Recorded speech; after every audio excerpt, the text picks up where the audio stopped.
Okay, Mahendra साहब से जब ये लास्ट सेशन में हम लोगों ने सुना तो मुझे लगा कि हमारा ये जो सेशन चल रहा है उसका टाइटल होना चाहिए तीन भाव में मोक्ष, तीसरे भाव में मोक्ष। तो ये टाइटल में अगर कोई सुधार चाहिए या इसका और भी कोई अगर मॉडिफिकेशन चाहिए तो कर सकते हैं। बट मुझे ये लगा कि जब हम लोगों ने ये बात सुनी थी लास्ट वीक, तो जिसे साधु के लिए उत्कृष्ट 15 भाव बोलते हैं और जो जितना निर्मल होता है उतना उतना उसका भाव भी कम होता है। तो मुझे ये लगा कि आई थिंक मोक्ष जाने के लिए जो सबसे जो महत्वपूर्ण चीज है वो जो सम्यक है, और उस सम्यक में अगर हम पराक्रम करते हैं तो अवश्य तीन भाव में हम मोक्ष पा सकते हैं। तो महेंद्र साहब, लास्ट सेशन का रिकॉर्डिंग हुआ नहीं ना, तो गलती से मैं वो करना भूल गया। तो मैं रिक्वेस्ट करूंगा कि जो लास्ट सेशन में जो पॉइंट थे, इंपॉर्टेंट पॉइंट्स, वो एक बार टच करके फिर इसमें आगे बढ़ेंगे। तो सम्यक तो पराक्रम के लिए महेंद्र साहब, ओवर टू यू। तो दिनेश साहब, फर्स्ट ऑफ ऑल भाव है लिखा है, अपने भव होना चाहिए। तीसरे भाव में मोक्ष लिखा है, अपने भव में नहीं लिखा है। ओके, करेक्शंस कर लीजिए। हाँ, डन, ठीक है। तीसरे भाव में, क्योंकि भाव था वो भव नहीं था, बड़ा भाव नहीं होता। जय जिनेंद्र से हम लोग जैसे छोटी मोटी मिस्टेक तो हो जाए महेंद्र साहब, नहीं अपना जाओ ना सा मोक्ष है, मिस्टेक मोक्ष नहीं ले जाए, मिस्टेक संसार ले जाए। तो बिना भाव तो मोक्ष जा नहीं सकता है, बिना भाव के मोक्ष जा नहीं सकता, बिना भाव के मोक्ष जा नहीं सकता। नहीं, मोक्ष में भी भाव रहे साहब, बिना भाव नहीं, मोक्ष में भी भाव रहे। मोक्ष वही तो बोल रहे हैं। हाँ, तो भाव तो है, उठे भी है, छोड़ने नहीं जाओ। हाँ, लेकिन हाँ, भव छोड़ने जाओ, भव ने छोड़ना है, वो संसारिक भव हाँ, छोड़ना संसार ने त्यागना, हाँ, संसार ने त्यागना।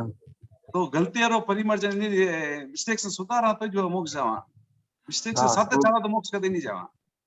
वो कभी-कभी इंग्लिश टू हिंदी ट्रांसलेशन हो जाता है कि आप तो CHAV भव लिखते हैं और ट्रांसलेशन में वो भाव ही आता है। एनीवे, मैं सुधार कर लेता हूँ। नहीं वो देखिए सर, मैं स्पेलिंग में मेरे इतने हिंदी और मेरे ज्यादा एक्सपर्ट है नहीं है, फिर भी जो गलती दिख रही है तो क्या हमने, मैं ये सोचा तीसरे भाव में क्यों भाई, भाव तो तीसरा भाव तो औपसमिक भाव है, औपसमिक में अच्छी बात है कि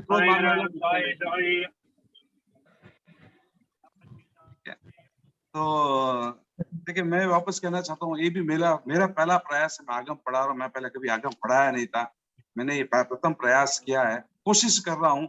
मैं मेरे जो समझ में आ रहा है वही बता रहा हूँ। इसकी मैं जितना बता रहा हूँ एक बूंद जितना भी नहीं, उससे भी ज्यादा इसके मीनिंग निकल सकता है, सागर जितना।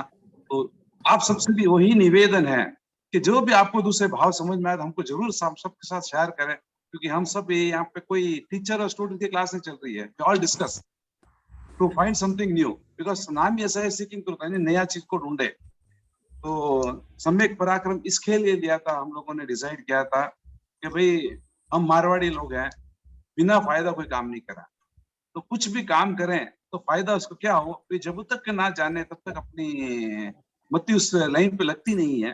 तो इसीलिए हम लोगों ने पहले आगम पढ़ने से पहले एक बार हमको पता चल जाए कि क्या करने से मेरे को क्या फायदा हो सकता है, तो क्या नहीं करने से मेरे को क्या मैं बचा सकता हूँ। तो ये हमारा मूल उद्देश्य था, क्योंकि हम सब ने ठान के रखा है कि हमको तीसरे भाव में मोक्ष जाना ही जाना है, तो इसके लिए हमको इस पराक्रम करना ही करना है। इसी बात पे 29वां अध्ययन के अंदर सम्यक पराक्रम, सम्यक के बारे में हमने काफी बार चर्चा भी कर चुकी थी, इसके बारे में अभी मैं ज्यादा नहीं बोलूंगा। तो इसमें जो फर्स्ट क्वेश्चन भगवान ने पूछा था, गणधर भगवान ने पूछा था भगवान से कि संवेग से क्या आपको प्राप्त होता है। संवेग यानी मोक्ष की अभिलाषा, क्योंकि जब तक अभिलाषा ही ना हो, इच्छा ही ना हो, मैं कहाँ जाऊंगा। तो सब प्रथम वो मोक्ष की अभिलाषा करता है। उससे क्या होता है, इससे क्या होता है मोक्ष की अभिलाषा करने से? मोक्ष की अभिलाषा करने मात्र से सम्यक की शुद्धि होनी चालू हो जाती है। जब आपकी अभिलाषा, मैंने वापस लास्ट क्लास में भी कहा था, वापस कहता हूँ कि यहाँ पे उत्कृष्ट की बात है। 1 मिनट में वो मोक्ष की अभिलाषा करो और बाकी के 59 मिनट दूसरी अभिलाषा करो तो मोक्ष नहीं होगा। यानी मेरी वो मोक्ष की अभिलाषा परमानेंट, निरंतर होनी चाहिए। तो मोक्ष की अभिलाषा से मैं उत्कृष्ट होगा। तो कहते हैं कि कुछ जीव उसी भाव में मोक्ष चले जाते हैं और कोई के तीसरे भाव में मोक्ष चला जाता है। उत्कृष्ट अभिलाषा करने से सम्यक्ति की प्यूरिफाई होते होते सहायक सम्यक्ति प्राप्त कर लेता है। जिसने भी सहायक सम्यक्ति प्राप्त कर ली, अगर उसका आयु बंध इस सहायक सम्यक्ति प्राप्त होने के पहले नहीं हुआ है तो वो जिंदगी में कभी आयु का बंध नहीं करेगा, वहां से वो मोक्ष ही जाएगा। किसी की आयु बंद होगी तो जैसे उसके आयु की बंद होगी, वहां वहां वो पहुंच के बाद में वापस मनुष्य भाव प्राप्त करके मोक्ष चला जाएगा, यानी उसका अतिक्रमण नहीं करेगा। तो इसी यही सार पे दिनेश जी ने नाम दिया है कि तीसरे भव में मोक्ष, तो उसकी हमको अभिलाषा कर, सिर्फ अभिलाषा ही नहीं करनी है, बाकी के जितने भी 72 क्वेश्चन है उसमें पराक्रम करना है। स्टार्टिंग सम्यक, क्योंकि मेरे को मोक्ष जाने के लिए सबसे प्रथम जो चीज चाहिए वो है सम्यक का स्पर्श। जितनी भी तीर्थंकरों की जीवनी हम पढ़ते हैं तो प्रथम भाव उसका यही पढ़ते हैं कि उन्होंने कौन से भाव में प्रथम बार सम्यक को प्राप्त किया।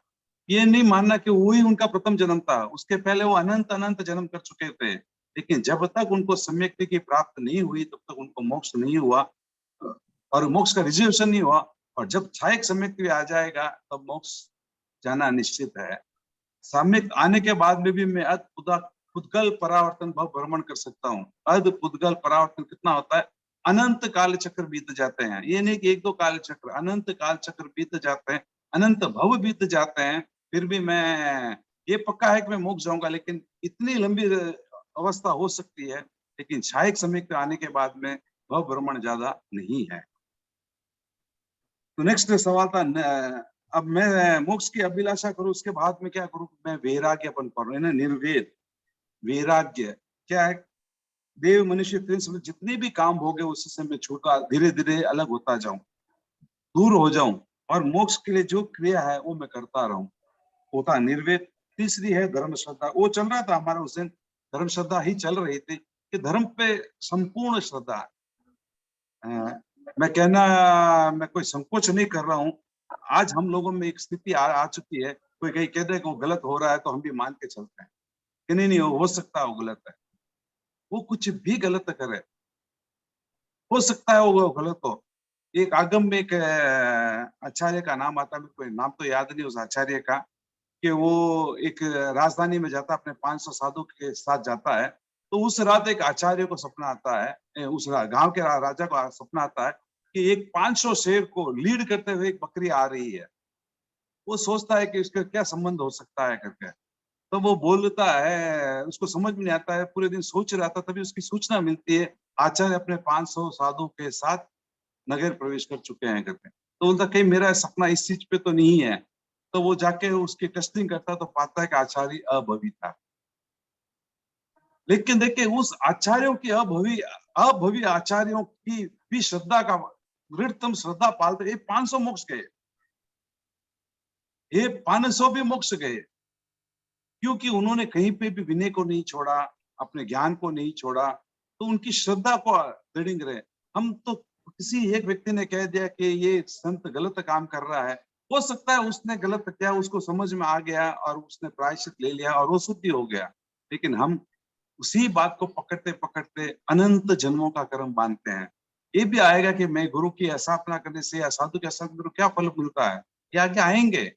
तो ये हो सकता है कि उन्होंने गलती की और उनको भान ना हो, कोई बात नहीं, उनको समझाइए, आचार्य को बोलिए, पूरे व्हाट्सएप ग्रुप में डाल के भी ये गलत हो रहा है, वो गलत कर रहे हैं, वो गलत कर, हो सकता है आपके, फर्स्ट ऑफ ऑल आप ये समझ लीजिए कि कोई भी साधु व्हाट्सएप नहीं पढ़ता है। आप उनसे बोलने से उनके पास जाएगा नहीं, जाएगा किसी अन्य संप्रदाय उसी के पास जाएगा। मैं तो बहुधा कहता हूँ कि काफी बार बोलता है कि अपने संत में ये हो गया, वो पहले जैसा धर्म आचरण नहीं रहा, वो नहीं रहा। ठीक है, आपको लगता नहीं है तो चाहिए, बहुत सारे संप्रदाय जहां आपको लगता है सही धर्म है वहां चला जाइए, किसी की निंदा करके कर्म मत बांधे। बहुत सारे धर्म जिसको जहां लगता है कि आपको वहां शुद्ध धर्म है जाइए, कोई बात नहीं। आपको लगता है कहीं पे भी नहीं है, नया शुद्ध धर्म चालू कर दीजिए आचार्य भिक्षु की तरह, लेकिन आचार्य भिक्षु की तरह रहिए। उन्होंने कभी किसी नाम से किसी को ये नहीं बोला कि साधु गलत कर रहा है, उन्होंने सही चीज कहा है, गलत चीजों का नाम किसी ने नहीं लिया है। तो आप पर्टिकुलरली नाम लेना बंद कर दीजिए, संप्रदाय में गलत चल रहा है, आपको लगता है आप जाइए, बात कीजिए, कोई बात नहीं है।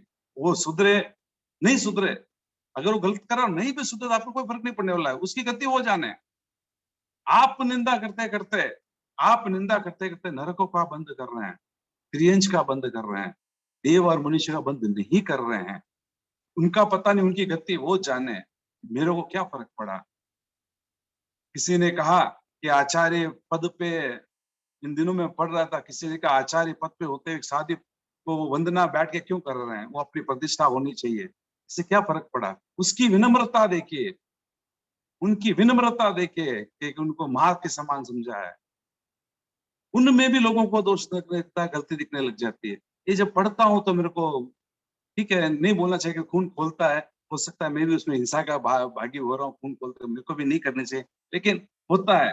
तो कम से कम धर्म पे इतनी श्रद्धा रखें कि जो होगा, मैं अगर शुद्ध भावों से कार्य कर रहा हूँ तो मैं अपने कर्म तोड़ने में जरूर कामयाब होऊंगा। दूसरे भले कुछ भी करें, अभवी की आराधना करते करते 500 साधु सिद्ध हो सकते हैं, अभवी की आराधना करते। इनमें तो छोटे दोष लगे हैं।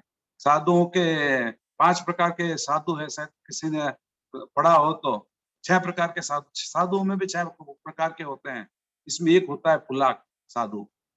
उनके पास एक लब्धि होती है जो पूरी तीर्थंकर की सेना को, मतलब पूरी चक्रवर्ती को, सेना को खत्म कर सकते हैं।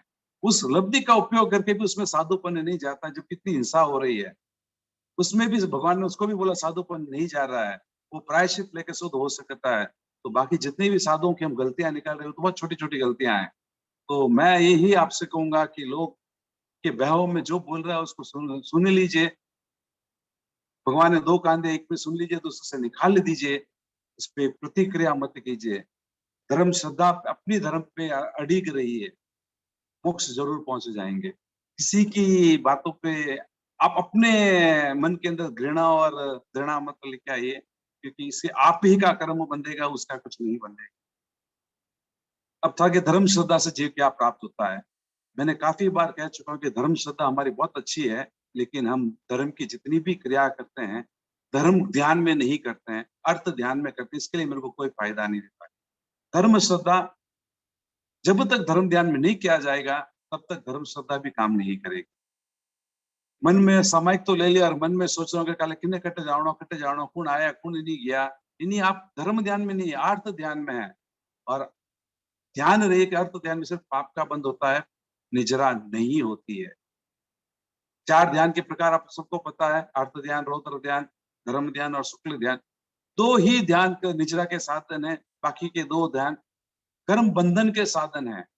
तो जब भी जितनी भी क्रिया, मैं ये नहीं बोलता हूँ कि दिन के अंदर आप 11 समय करें, 15 मिनट भी संबर करें, तो 15 मिनट में मन वचन काया को धर्म ध्यान में लाए, नहीं शुद्धता लेके आए, तब अपना आप देखिए कितना निजरा होता है।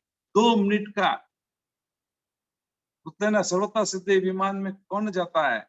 जिन्होंने 4.5 मिनट उनकी धर्म ध्यान अगर एक्स्ट्रा कर लेते हैं उस जन्म में, तो मोक्ष, उसी भाव में मोक्ष चला जाते हैं। 4.5 मिनट की उनकी कुछ कमियों की वजह से उस भाव में वो मोक्ष नहीं गए। या एक बेला कर लेते हैं, 4.5 मिनट की धर्म क्रिया अगर कर लेते हैं तो उसी भाव में मोक्ष चला जाता है। 4.5 मिनट 77 लव कुछ है, वो 7 लव ऐसा कुछ है। तो आप उनको देखें कि कितनी उत्कृष्ट होती है। मेरे देवा का एग्जाम्पल आपके पास है, जन्म से उनके पास सम्यक कहीं पे भी बात नहीं आती कि वो सम्यक थे, लेकिन लगभग तो भगवान को दर्शन करते हैं, उनकी श्रद्धा इतनी उत्कृष्ट हुई धर्म के प्रति कि वो मोक्ष चले गए। तो धर्म श्रद्धा से मेरे को क्या मिलेगा? धर्म श्रद्धा आने के बाद भी आदमी को साधुपन आएगा। कहते हैं कि भाई मेरे में साधुपन क्यों नहीं आ रहा है? क्योंकि हमारी धर्म पे श्रद्धा उत्कृष्ट नहीं हुई। कुछ अंशों में हुई, इसके लिए हम श्रावक हुए हैं। कुछ और उत्कृष्ट हो जाएंगे, जिस दिन उत्कृष्ट हो जाएंगे हम अपना घर छोड़ देंगे, किसी को कहने की जरूरत नहीं है। 8 साल का 9 साल का बच्चा को कुछ पता नहीं है, फिर भी वो साधु बन जाता है। क्यों बन जाता है? उसकी पुराने जन्म से आ रही है परंपरा और उसकी धर्म के प्रति उत्कृष्ट श्रद्धा है। तो ये 3 पॉइंट हम लोगों ने उस दिन डिस्कस किया था। इसके ऊपर किसी को कुछ पूछना है तो आप मेरे को पूछ सकते हैं, फिर हम 4th पॉइंट पे चलेंगे। लास्ट वीक ये एक संक्षिप्त सी जानकारी मैंने दी है। किसी को इनके ऊपर तीनों संवेग, निर्वेद और धर्म श्रद्धा पे कुछ क्वेश्चंस करना है तो आराम से कर सकते हैं, फिर नहीं तो हम 4th क्वेश्चन पे चलेंगे। मेरे को ये पूछना है, जय जिनेन्द्र सर, महेश अंकल जी, मेरे को ये हाँ। पूछना है कि अभवी की जो विनय करते हैं, आराधना करते हैं, तो ये गलत नहीं है क्या? उनको पता नहीं थे, तो कोई केवल ज्ञानी नहीं था। उनकी तो श्रद्धा धर्म पे थी, वो अभवी के साथ वो नहीं कर रहे थे। उनकी जो अभवी की जो धर्म की प्ररूपना थी, इतनी उत्कृष्ट थी कि वो उसी को फॉलो कर रहे थे, वो धर्म कर रहे थे। देखिए, अब एक सवाल आता है कि कभी-कभी लोग पूछते हैं कि भई एक साधु आया मेरे पास, आपने उनकी वंदना की और आपने उसको आहार वगैरह दिया। आपको पता नहीं है वो साधु है, असाधु है। आपके भावों में क्या है वो साधु है, इसलिए आपको 100% नज़र आओगे। बहुत अच्छा एक एग्ज़ाम्पल है, एक गाँव में एक शावक था, उसके 2-3 पुत्र थे। शावक के अंतिम आयु आ गई और उसकी बहुत इच्छा थी कि मैं मरने के पहले किसी साधु के दर्शन करूँ। तीनों पुत्रों ने काफ़ी खोजबीन की, आजू-बाजू में कोई 50-50, उस ज़माने में साधन कम थे, पुराने ज़माने की बात है, साधन बहुत कम थे और वो काफ़ी खोज 50-50 कोस कहते हैं कि दूर तक कोई साधु उनको अवेलेबल नहीं हुआ। चारों तरफ उन्होंने संदेश भेजा कहीं हुआ, लेकिन अब बाप की इच्छा को भी पूरी करे, विनीत संत थे, तो उन्होंने एक ₹2 को पकड़ा, जो ना कलाकार को पकड़ा। तो उन्होंने उसकी साधुओं को वेश बना के उसके सामने लेके आया, पिताजी को कुछ सिखाया कि क्या-क्या बोलना चाहिए, जीने के कुछ समझ सिखाया और लेके आए। जैसे ही उस साधु को देखा, उस व्यक्ति को जो श्रावक था, उसने वंदना किया, उसने इतने आत्मतोष से, उतने उत्कृष्ट भाव से उसने उस समय आयु को छोड़ा, कि उसको तो साधु दिख रहा था। तो मैं अगर अपने मन में ये भावों में अगर कि ये साधु है, मैं उसकी उत्कृष्ट कर रहा हूँ, आपकी निचला ज़रूर होगी। वो भवी है, अभवी है, उसके आप पे कोई इश्यूज़ नहीं होती है। तो फिर साधु को असाधु और असाधु को साधु समझने का दोष नहीं लगेगा? मान नहीं रहे हैं, देखिए आपको पता नहीं है। मैं जान रहा हूँ ये असाधु है, फिर मैं उसको साधु मान रहा हूँ। पूरा पढ़ लीजिए, आपको असाधु को साधु जानना, आपको पता है, लेकिन मेरे को पता नहीं वो साधु है या असाधु है। तब आपके कहीं दोष के भागी नहीं है। आप तो वस्त्र धारण करके आके आते हैं, तेरा पंथ के कोई भी धारण करके आके, मेरे को 700 साधु साधियों के चेहरा याद नहीं है। तो जो भी मेरे सामने है, मैं तो वंदना करूँगा भाई उसके वेश देख के। वहाँ पे मेरे को दोष लगने की कोई संभावना नहीं। वो माया कर रहा है, उसको पाप लग सकता है। मैं पाप का भागी नहीं बना। मतलब तेरापंथ धर्म संघ की, अगर हम तेरापंथी है तो? हैं? मतलब अगर हम तेरापंथी है तो तेरापंथ धर्म संघ के, साधु नहीं, संघ आप के। किसी को साधु कीजिए ना। मैं क्यों बोल रहा हूँ, आप कैसे मान लेता कि सिर्फ तेरा पंथ में ही साधुपन है, दूसरे धर्म संप्रदाय में साधु नहीं है। भगवान ने कहा कि मिनिमम 2000 करोड़ साधु हरदम रहते हैं इस 2.5 द्वीप के अंदर। मिनिमम 2000 साधु, 2000 करोड़ साधु, 2000 साधु, 2000 करोड़ साधु मिनिमम रहते हैं। तो हम कैसे बोले वही साधु थे? आप अपने आप से वंदना करते समय नमो लोए सब साधु, अगर ये मेरे ये शुद्ध साधु है तो मेरी इसकी वंदना हो। मैं उसको साधु सोच के वंदना कर रहा हूँ। अगर वो कुछ माया करा तो उसकी वो जाने। आप अपने भावों में शुभ भाव आएंगे, अपना शुभ क्रिया होगी तो उसकी निजरा होगी ही होगी। हम इसीलिए नहीं करते हैं, ये हमारे दिमाग में बैठा दिया गया है कि तेरापंथ के बाद में जितने भी साधु हैं, क्योंकि उस जमाने में जब आचार्य भिक्षु जब अलग हुए तो उसका एक बहुत बड़ा कारण था कि वो आश्रम को अजीब मानते थे। जीव में अजीव की प्ररूपना, एक बहुत बड़ा कारण था आचार्य भिक्षु का अलग होने का, कि वो आश्रम को अजीब मानते थे। तो आचार्य भिक्षु ने पूछा, भाई एक आदमी जब तक साधु था तब तक तो जीव था, क्योंकि संवर जीव माना है, तो साधु क्या संवर है। और जैसे ही साधुपन से निकला, गृहस्थ आ गया तो क्या अजीव हो गया, क्योंकि संवर से आश्रम में आ गया वो, तो क्या अजीव हो गया। तो ये परूपना की वजह से हम लोग उसको असाधु मानते हैं, क्योंकि अजीव में जीव को में अजीव की संज्ञान थी, एक मोक्ष का वित्याग का एक कारण था। तो आचार्य भिक्षु समय बहुत क्लियर कट चलता था कि आश्रम को अजीव मानते थे। इनफैक्ट आज से 50-60 साल पहले तक भी काफी संप्रदाय अजीब ही मानते थे आश्रम को। सॉरी, पर मैं बोलना चाहूंगी कि आज इन दिस टाइम आज भी बहुत सारे साधु संत, इनफैक्ट मोर देन मैक्सिमम साधु संत यही मानते हैं कि आश्रम अजीब ही है। नहीं, प्राय अभी काफी मैं स्थानक से आचार्य से पूछ चुका हूँ। आचार्य तुलसी आगरा गए थे, तब वहाँ पे बहुत अच्छे अमर मुनि थे, उपाध्याय अमर मुनि थे, तो उनसे बात पर्चा हुई तो बोला नहीं, हमने समझा है कि उपासना आश्रम जीव है, तो वो मानने भी लगे थे। श्रमण संघ में काफी मानते हैं, तो काफी हो सकता है। मैं ये नहीं बोल रहा कि मेरा कोई सबसे परिचय नहीं है। जो भी आश्रम को अजीब मान्यता है वो मिथ्या तो है, ये उनकी भाषा थी, क्योंकि अजीब में अजीब की मिथ्या। तो मतलब आज भी जो आश्रम को अजीब मानता है वो मिथ्या थी। और मिथ्या तो पक्का, क्योंकि जीव को अजीब की संज्ञा, अजीब को जीव मान रहे हैं, जीव को अजीब मान रहे हैं। वो तो मैं मिथ्या जी, तो होना ही मैं होना ना है। जलगांव से हूँ और मेरा पियर स्थानकवासी है। मैंने समझ के तेरापंथ धर्म संघ को स्वीकार किया है और बहुत सारा मेरा संबंध ऐसे साधु संतों से भी आता है, ऐसे लोगों से भी आता है जो आज भी आश्रम को अजीब ही मानते हैं। हो सकता है। और ये भी खैर 50 साल पहले ही स्थितियां बदलने की शुरुआत हुई। इसके पहले तो कंप्लीट अजीब ही मानते थे। लगभग 50-60 सालों से ही वो जब आचार्य तुलसी के साथ जब उनके जुड़े काफी साधु साधु की जब चर्चा हुई, काफी चर्चा हुई आचार्य तुलसी के, तब से थोड़े थोड़े परिवर्तन हुए, काफी परिवर्तन हुए, काफी नहीं भी हुए वगैरह। मैं नहीं बोल रहा हूँ कि सबके सब परिवर्तन, मेरे को पता नहीं है, लेकिन आज भी जो ये मान रहे वो मिथ्या था। तो उस समय हम उसको मिथ्या तो मानते थे, इसके लिए हम उसकी वंदना नहीं करते थे। और एक्चुअल हमको मालूम होता है कि आश्रम को अजीब मान रहा है तो वो मिथ्या है, क्लियर कट।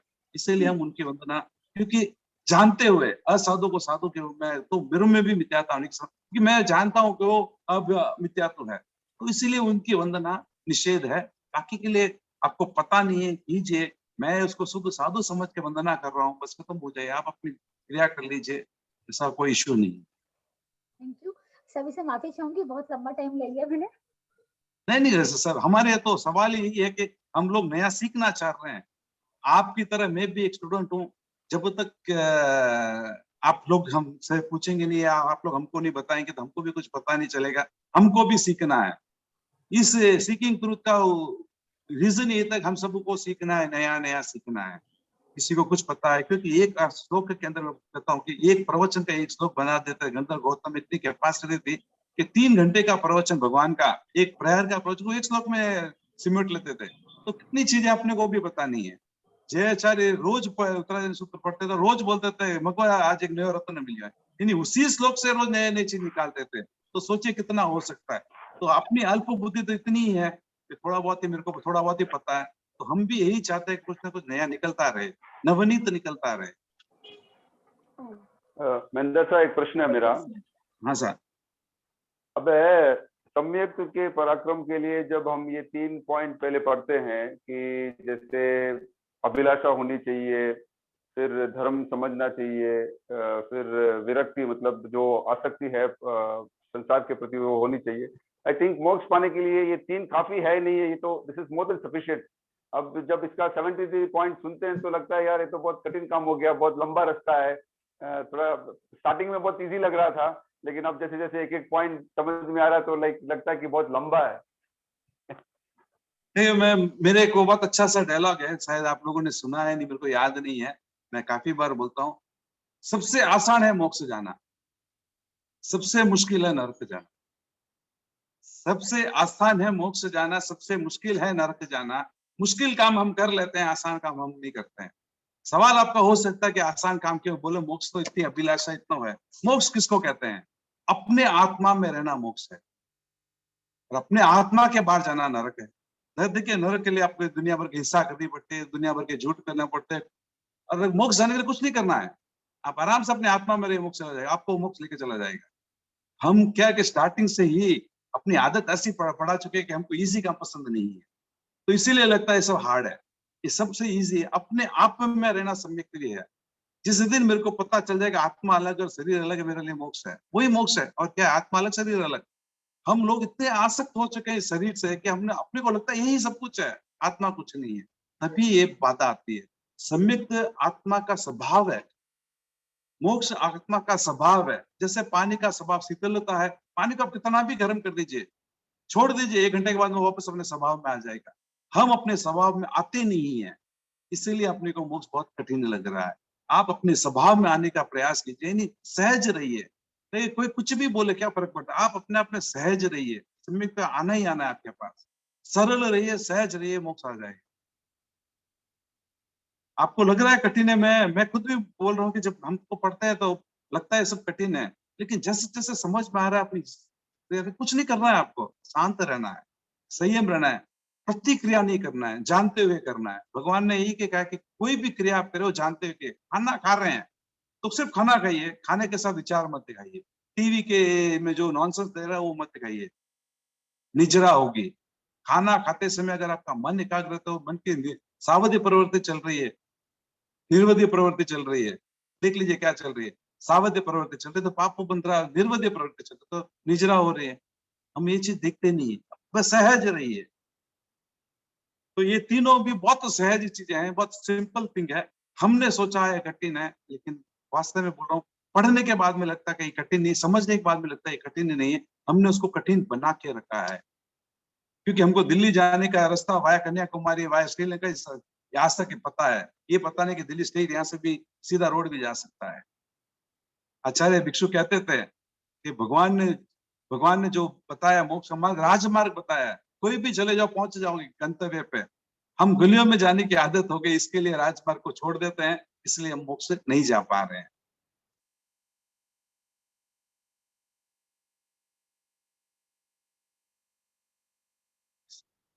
हेलो, हाँ सर सुन रहे हैं। नहीं वो भाई साहब जी जो थे, वो याद नहीं कौन थे। दिनेश जी ने पूछा था शायद, हैं? दिनेश से नहीं पूछा था शायद। ठीक है, क्लियर है सर। और कुछ उसमें कुछ पूछना? आवाज नहीं आ रही। इतने सारे हैं तो ठीक है, एक एक समझेंगे, एक एक को फिर लाइफ में उतारेंगे। बहुत सिंपल है सर। मैं वापस एक बोलिए कि बोलता है ना कि लाइफ में जितनी भी चीजें बहुत सिंपल है, लेकिन हम लोग क्या कॉम्प्लिकेटेड चीजें पसंद करते हैं। मतलब हंसना सिंपल है, शांत रहना सिंपल है, लेकिन हम सब क्या है कि गुस्सा करने के लिए आपको बहुत सारे प्रतिक्रिया से गुजरना पड़ता है। शरीर के अंदर कितनी सारी प्रतिक्रिया होती है, लेकिन स्माइल करने के लिए नहीं होती इतनी। सहज बेटर है, कुछ नहीं होता है। तो हम प्रतिक्रिया, हम क्या है कि चैलेंजिंग काम लेने की आदि है, इसके लिए हम चैलेंजिंग करते रहते हैं स्वयं को। तो आप सहज रहना सीख जाइए। लंबा नहीं है मोक्ष का सफर, बहुत छोटा सफर है। मैं वापस पहले भी काफी बार क्लास में बोल चुका हूँ कि मैं धर्म के प्रति में इतना आस्थावान होने का एक रीजन था। विपाक सूत्र करके एक सूत्र है, भगवान महावीर स्वामी के अंतिम देशना में एक है विपाक सूत्र। इसके दो पार्ट हैं, सुख विपाक और दुख विपाक। तो सुख विपाक और दुख विपाक पढ़ रहा था एक टाइम पे, तो सुख विपाक तो अच्छे लगे। उसके बाद दुख विपाक पढ़ा, तो फर्स्ट सवाल में था कौन सी स्टोरी था, एक व्यक्ति को मृत्यु के स्थान पे लेके जा रहे हैं उसको मारने के लिए। तो भगवान से गणधर पूछता भगवान से कि क्या किया, तो बोलता है उसने इतनी पूर्ण काम किया, इतने ये किया। बोले यहाँ से मर के क्या जाएगा, बोले यहाँ से मर के सातवें नरक में जाएगा। कि फिर क्या होगा, फिर प्रेंज बनेगा, नरक में जाएगा, प्रेंज बनेगा, नरक जाएगा, मनुष्य बनेगा, देव बने, बहुत सारे काम। कितने ही भव के बाद में एक बार मनुष्य का रूप में पैदा होगा और वो श्रावक बन जाएगा, उसको कुछ किसी का योग मिलेगा और श्रावक बन जाएगा। श्रावक बने के उसी भव में श्रावक के कुछ साल तक श्रावक बन पालेगा और देव गति में जाएगा और एक अवतारी बन के मोक्ष चला जाएगा। धर्म की ताकत देखिए, इतने साल उसने कर्म, इतने सारे पाप किए हैं, लेकिन एक भव में उसने सिर्फ श्रावक के 12 व्रत को ढंग से पाला है और अगले भव में मोक्ष चला जाएगा। तो धर्म की ताकत हमने सीखी, जानी नहीं है, समझी नहीं है। क्योंकि हम वही बोलता हूँ कि धर्म की क्रिया हम पूरे अर्थ ध्यान में करते हैं या रौद्र ध्यान में करते हैं, धर्म ध्यान में नहीं करते हैं। जिस दिन भी धर्म ध्यान आपका एक समय धर्म ध्यान में हो जाएगा, तो आप ये मान के चलिएगा एक दो तीन भव के 7-8 भव क्या आप मोक्ष चले जाएंगे।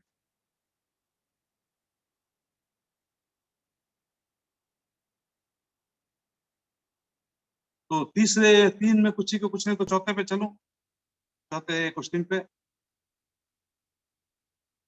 ठीक है, तो चौथा क्वेश्चन पूछा, बनते गुरु और साध धार्मिक की सुषुम्ना परिउपासना के जीव को क्या प्राप्त होता है।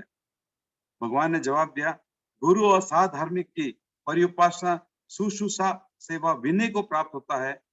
विनय को प्राप्त करने वाला व्यक्ति गुरु का अविनय या परिवाद करने वाला नहीं होता, इसलिए वह नैर्ज्ञ, तिर्यंच, मनुष्य और देव संबंधी दुर्गति का निरोध करता है। गुरु की सलाह, गुरु गुण प्रकाशन, भक्ति और बहुमान के द्वारा मनुष्य और देव संबंधी सुगति से संबंध जोड़ता है तथा सिद्धि सुगति का मार्ग प्रशस्त करता है। वह विनय मूलक सब प्रशस्त कार्यों को सिद्ध करता है और बहुत सारे व्यक्तियों को विनय के पथ पे ले आता है। सिर्फ विनय करने से क्या होता है वो पूछा है।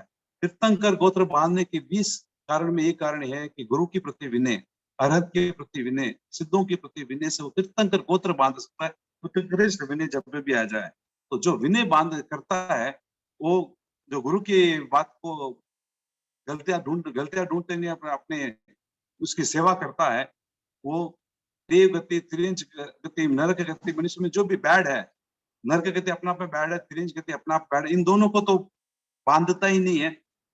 देवता और मनुष्य में भी शुभ गति, यानी देवता में भी परमात्मा धार्मिक देव है, किलमिशी देव है, उन सब की गतियों को नहीं बांधता हुआ अच्छी गति जो है जैसे इंद्र, त्रायत्रसिक, ऐसे बड़े पदों की वाली ही बांधता है और अच्छे कुल में पैदा होता है मनुष्य। और जैसे यहाँ प्राप्त होता है तो उसके ये होते कि आगे उस के लिए अपना रास्ता प्रशस्त कर लेता है। तो विनय करने से क्या होता है, एक छोटा सा सिंपल एग्जांपल दिया है। और विनय से क्या प्राप्त होता है, एक चीज आप वापस कहना चाहता हूँ, एक छोटी सी एग्जांपल देता हूँ, आप समझ में आ जाएगा कि गुरु के विनय से क्या प्राप्त होता है। भद्रबाहु स्वामी के बारे में आपने सुना था कि वो 14 साल के लिए महाप्राण ध्वनि की साधना कर रहे थे नेपाल के अंदर।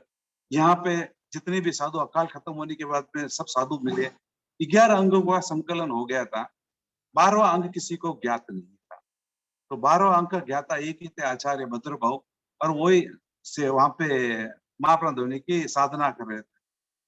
तब स्थूली भद्र और काफी साधु वहां पे गए, बाकी सब साधु तो नहीं होते, क्योंकि दिन में 3 या 4 या 5 बार कुछ कुछ समय टाइम देते थे, बाकी समय वो टाइम नहीं, बाकी समय 24 आवर्स साधना में लगते थे। लगभग 48 मिनट से वो साधना दे, पूरे दिन के अंदर एक मुहूर्त ही पूरे पढ़ाते, बाकी के मुहूर्त तो 59 मुहूर्त तो नहीं पढ़ाते थे। स्थूली भद्र धीरे धीरे धीरे सीख रहा था।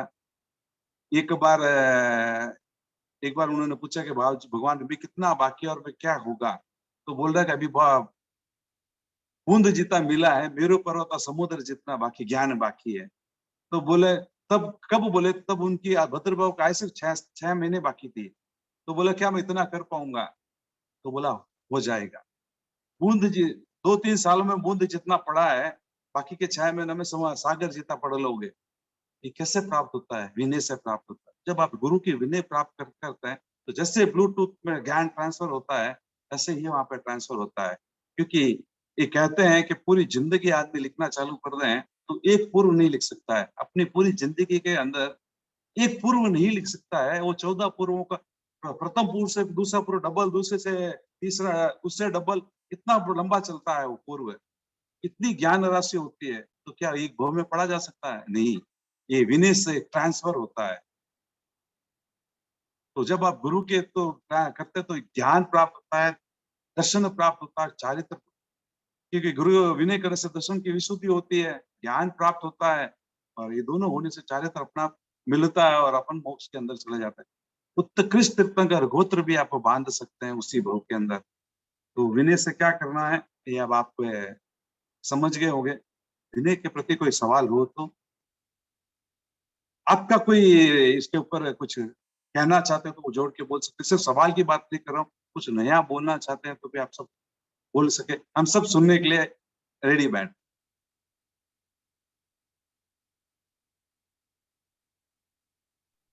इसीलिए विनय को एक प्रकार का निर्जरा का एक उत्कृष्ट निजरा का एक कारण है। देखिए 12 निजरा के प्रकार है, प्रथम से दूसरा एक्स्ट्रा निजरा, दूसरे से तीसरा एक्स्ट्रा निजरा, तीसरे से चौथा निजरा एक्स्ट्रा, चौथे से जब 12वां आता है तो एक्सट्रीम हाईएस्ट निजरा, यानी 12 का मतलब ही मोक्ष है। अलग आत्मा अलग, शरीर अलग। तो 11वां ध्यान है, 10वां स्वाध्याय, लेकिन 7वां विनय है। तो तप से भी ज्यादा निजरा का कारण होता है विनय। विनय 8वां है, 7वां तो प्रतिक्रमण है, 8वां विनय है। तो विनय से इतनी उत्कृष्ट निजरा होती है कि, और सिर्फ निजरा नहीं होती, उसका साथ उत्कृष्ट पुण्य बंधता है। इसके लिए तीर्थंकर गोत्र का बंध होता है वहां पे। विनय में समर्पण होता है। जब समर्पण और झुकाव होता है तब आपका अहंकार विलीन हो जाता है, और वो ही मेन रीजन बनता है सब चीज के लिए। जब आप मतलब अपने आप को ज्ञान तभी रिसीव कर सकते हो। इसीलिए विनय का बहुत इम्पोर्टेंस है, ऐसा समझ रही हूँ मैं। विनय में कोई चीज प्राप्त नहीं हो सकती आपको। हाँ हाँ, वो झुकना है ना, राजा सैनिक की कहानी है ना। हाँ, एकलव्य का भी उदाहरण है। मतलब अपने आप जब वो झुक जाता है, विनय होता है, तभी झुक सकता है आदमी, नहीं तो नहीं झुक सकता है। और अपने से ऊपर, गुरु को अपने से ऊपर समझता है तभी ना, नहीं तो वो ऊपर समझेगा मैं भी तो हूँ, ऐसे अहंकार की भावना रहती है। स्टोरी बता देता हूँ। सैनिक राजा के एक बाग था जहाँ 12 महीना आम के पेड़ होते थे। उस गांव में एक चंडाल था, उसकी बीवी को आम खाने का दोहत उत्पन्न हुआ, यानी प्रेग्नेंट थी तो आम खाने का दोहत उत्पन्न हुआ था। उस समय सीजन नहीं था, तो उस चंडाल के पास 2 विद्या थी। वो जाता था पेड़ के पास, मंत्र पढ़ता तो पेड़ नीचे उतर जाता था और आम लेके चला जाता था। तो गार्डनर को पता चला कि भी कुछ आम कम हो गए, तो उन्होंने राजा से कहा। राजा ने उस खोज करे और पता चला कि चंडाल ने लेके गया। तो चंडाल को पकड़ के बोला, तो राजा ने बोला कि तूने चोरी की है, तो अगर मेरे को दोनों विद्या देने का प्रॉमिस करता है तो मैं तेरे को छोड़ दूंगा, वरना मृत्यु दंड देता हूँ। मरता क्या नहीं करता है, वो बोलता ठीक है बाबा जी, मैं आपको विद्या देने के लिए तैयार हूँ। तो काफी प्रयास करता है, विद्या प्राप्त नहीं होती है। तो उनका पुत्र था अभय कुमार, जो महामंत्री भी था, उनसे पूछता भाई कई मैंने क्यों विद्या प्राप्त नहीं हो रही है। बोले जो गुरु होता है वो नीचे बैठता है और जो शिष्य होता है वो ऊपर बैठता है, क्योंकि ज्ञान ऊपर से नीचे आता है, नीचे से ऊपर नहीं जाता है। तो आप उसको ऊंचे आसन पे बैठाइए और फिर ज्ञान लीजिए तो हो जाएगा। तो उसको उन्होंने सिंहासन पे बैठा और स्वयं नीचे बैठा और 2 मिनट में ज्ञान हो गया। तो विनय, जब आदमी नीचे आता है तभी ऊपर से नीचे आती है। तो ये विनय का ये है कि जब ज्ञान तभी प्राप्त होगा जब आप अपने गुरु से नीचे रहेंगे, अहंकार से नीचे, मतलब सीधा बात है, अहंकार से नीचे रहेंगे तभी आएगा।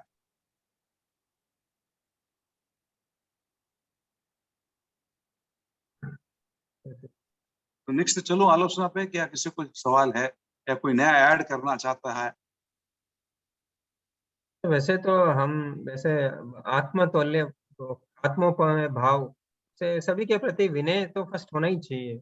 अब हम समझते हैं अपने आप को, मतलब वैसे जिन्होंने बोला अहंकार, अहंकार को छोड़ना ही विनय हो। देखिए अहंकार को छोड़ना बहुत मुश्किल है। नरक में क्रोध की बहुलता होती है, क्रोध ज्यादा होता है। देवता में लोभ ज्यादा होता है, क्रिंच में माया ज्यादा होती है और मनुष्य में अहंकार ज्यादा होता है। ये बहुत क्लियर कट है। भगवती का आप पढ़ेंगे तो कौन किसके तरह जाता है, तो क्रोध उसका नरक में क्रोध से चालू होगा और मनुष्य में माया से, मान से, अहंकार से चालू होगा। हम देखते हैं प्राय अहंकार से क्या बोलते, ईगो हर्ट हो गया। छोटे बच्चों को भी ईगो हर्ट हो जाता है। तो अहंकार इतना हम लोगों में प्रबल होता है, वो छोड़ना बहुत मुश्किल होता की साधना करनी है। बिना साधना के, क्योंकि हम लोगों ने इतने कर्म के बंधन कर चुके हैं, बिना साधना वो टूटने वाला नहीं है, कटने वाला नहीं है। और कहते हैं कि जिसमें साधना परिपक्वता होगी ऑटोमेटिक विनय हो जाए, उसके अंदर ऑटोमेटिक विनय आ जाता है। आचार्य महाश्रमण जी को अपन देखते हैं, उनके जो विनय भाव को हम देखते हैं, कारण क्या है उसका? क्योंकि उनकी साधना परिपक्व हो गई। वो कोई लंबी तपस्या नहीं करते हैं, फिर भी हम उनको महातपस्वी कहते हैं, क्योंकि उनकी विनय की परिकाष्ठा है उनके पास। जो विनय हम उनके प्रति हम देखते हैं, बड़े साधुओं के प्रति या छोटे बच्चे के प्रति भी हम जो देखते हैं, वो अतुल्य, मतलब तुलना नहीं कर सकते कि क्या कोई इतना बड़े पद में रहते हुए भी इतना विनय में रह सकता है। तो हम क्या पद में, हम क्या आता है, छोटे से सभा का अध्यक्ष या विप परिषद का अध्यक्ष ऐसी बातें करता है जैसे भाई उससे बड़ा कुछ है नहीं। कि मैं किसी की आलोचना नहीं कर रहा हूँ, कह रहा हूँ, बस एक संदर्भ की बात कह रहा हूँ कि विनय क्या होता है। ठीक है, अगला है वो 3 चीजों से संबंधित है, आलोचना, निंदा और घरा। ये तीनों एक समान है, तीनों एक दूसरे से कंटिन्यूटी। यार ये सब एक दूसरे से कंटिन्यूटी है, लेकिन ये तीनों एक दूसरे से कंटिन्यूटी होते हैं कि लोग बोलते हैं कि मैं पाप कर्म होता है और मैं छोड़ना नहीं चाहता हूँ, छूटता नहीं। क्यों नहीं छोड़ता है? एक सवाल, बहुत अच्छा सवाल होता है कि मैंने बहुत बार लगे कि मैं त्याग कर लिया और वापस टूट गया, छूटे को नहीं, मतलब आसक्ति नहीं छूटता। सवाल पूछा गया कि क्या इससे क्यों होता है, तो भगवान ने 3 शब्द दिए।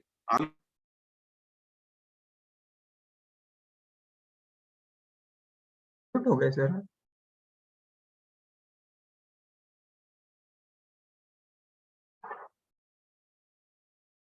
म्यूट हो गए सर।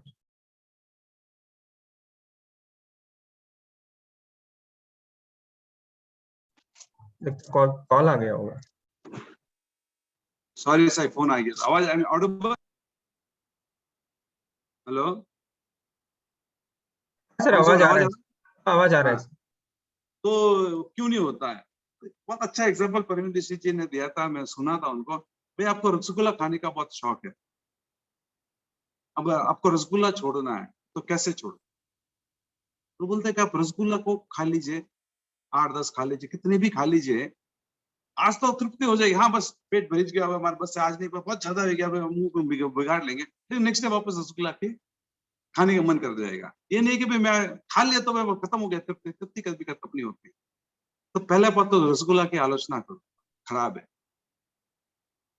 फिर आलोचना करो रसगुल्ला, इसकी फिर उसकी निंदा करो, क्योंकि जब तक निंदा नहीं होगी तब तक इसके अंदर वो नहीं होगी, गरहा यानी बाहर निकालो।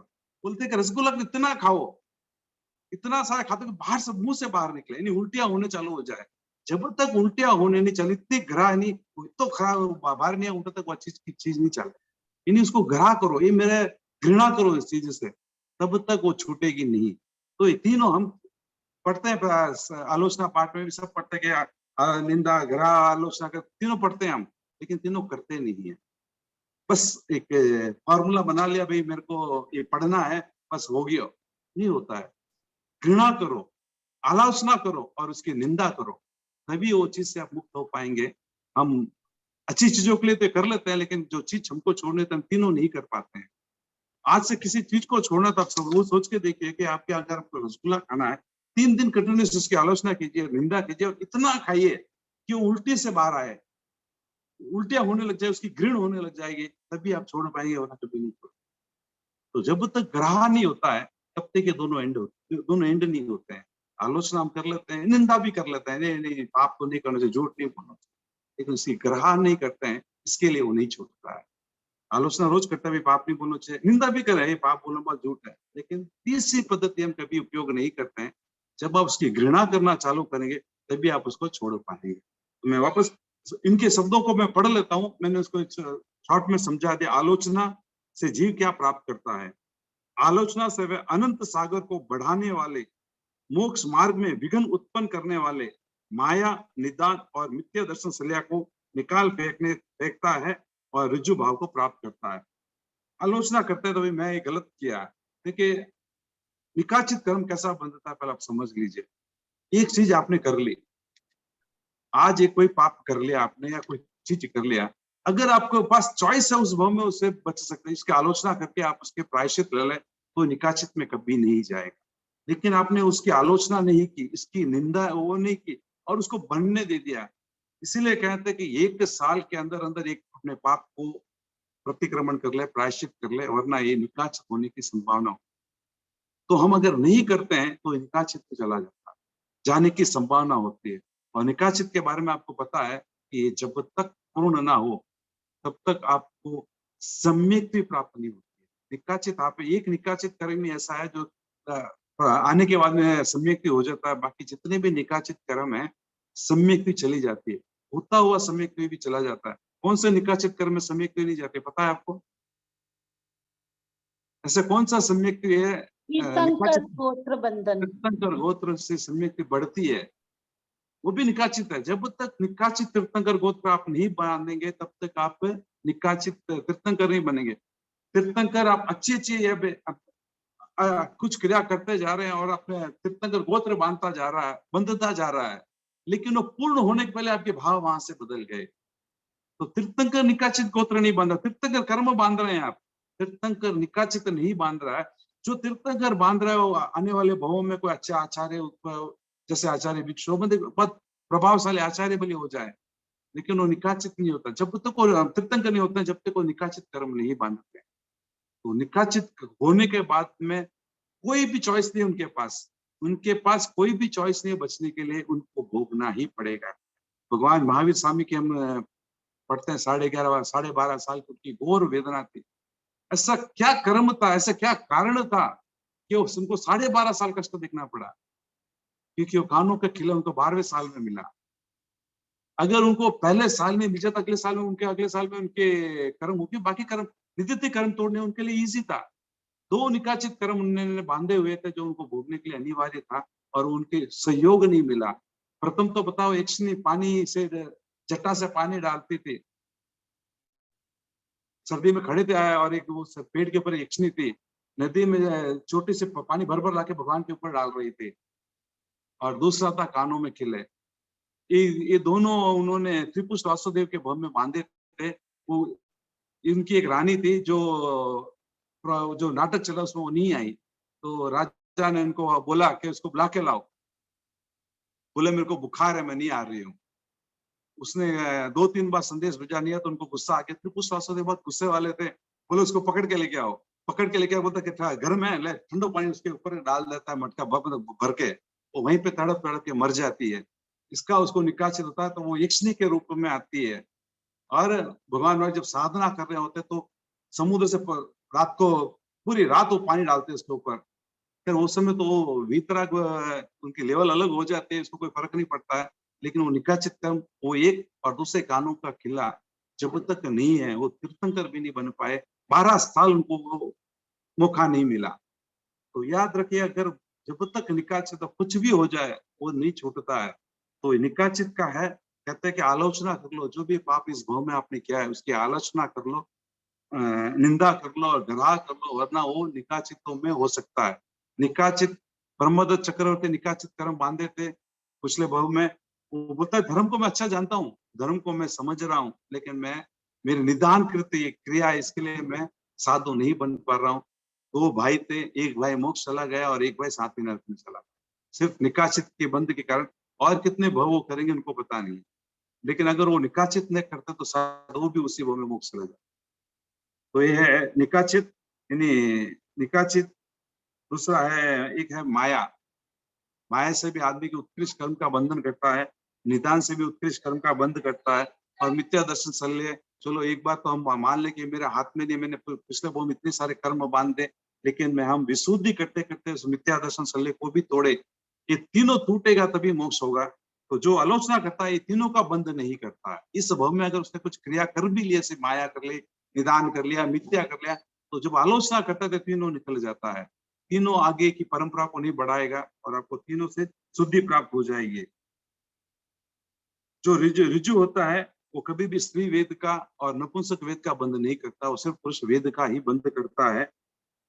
तो ऋजु भाव को प्राप्त हुआ व्यक्ति अमायी होता है, इसलिए वह स्त्री वेद और नपुंसक वेद का कर्म का बंध नहीं करता है। यदि वह पहले बंधे हुए हो तो उसका क्षय कर देता है। जिस दिन आपके अमाया, आपके भावों से माया निकल गई, तो स्त्री वेद और नपुंसक वेद बंद नहीं करेंगे। क्योंकि हम कहते हैं कि स्त्री की उत्पत्ति माया मेन रीजन होता है। माया और गुड़ माया स्त्री और प्रिंस के बंधन के कारण होते हैं। तो जब आदमी आलोचना कर लेता है मेरी क्रिया, तो वो स्त्री वेद पुरुष वेद का, स्त्री वेद और नपुंसक वेद का बंध नहीं करता है। स्त्री वेद पुरुष नपुंसक वेद बांधने के लिए आपको प्रथम गुणस्थान में जाना पड़ता है, चौथे गुणस्थान में आप बांध नहीं सकते। नियम है, काफी चीजें नियम है। भगवान ने बहुत क्लियर कट कहा है कि आप चौथे गुणस्थान में है तो देव गति का ही बंद करेंगे, और देव है तो मनुष्य गति का ही बंद करेंगे, और कहीं पे भी नहीं जाएंगे, और सिर्फ पुरुष ही बनेंगे, स्त्री और नपुंसक कभी नहीं। तो आलोचना के बारे में आपने पढ़ा कि ये जो आलोचना करता है तीनों का क्षय कर देता है और आमायी हो जाता है, स्त्री वेद और पुरुष वेद का बंध नहीं करता। निंदा से जीव क्या प्राप्त करता है? निंदा से पश्चाताप को प्राप्त होता है, उसके द्वारा विरक्त होता हुआ मोह को क्षीण करने में समर्थ परिणाम धारा करण गुण श्रेणी को प्राप्त करता है। वैसे परिणाम धारा को प्राप्त हुआ अनगार मोह ने कर्म को क्षीण कर देता है। देखिए, निंदा करने से शपक श्रेणी 8वें गुणस्थान से प्राप्त होती है। 2 श्रेणियां होती है 8वें गुणस्थान से, शपक श्रेणी और उपशम श्रेणी। उपशम श्रेणी वाला तो 11वें गुणस्थान जाने के बाद में नीचे आता है, लेकिन जो शपक श्रेणी पकड़ लेता है वो मोक्ष ही जाता है, उसी भाव में मोक्ष जाता है। तो निंदा आलोचनाओं के बाद में जो निंदा करता है कि भाई मैं गलती किया, तो वो आदमी धीरे धीरे आगे बढ़ जाता है और शपक श्रेणी को भी प्राप्त कर लेता है। ग्रह, दूसरे के समक्ष अपनी भूलों को प्रकट करने से जीव क्या प्राप्त करता है? ग्रह से वे अनादर को प्राप्त होता है। आदर को प्राप्त हुआ वह अप्रशस्त प्रवृत्तियों से निवृत्त होता है और प्रशस्त प्रवृत्तियों को अंगीकार करता है।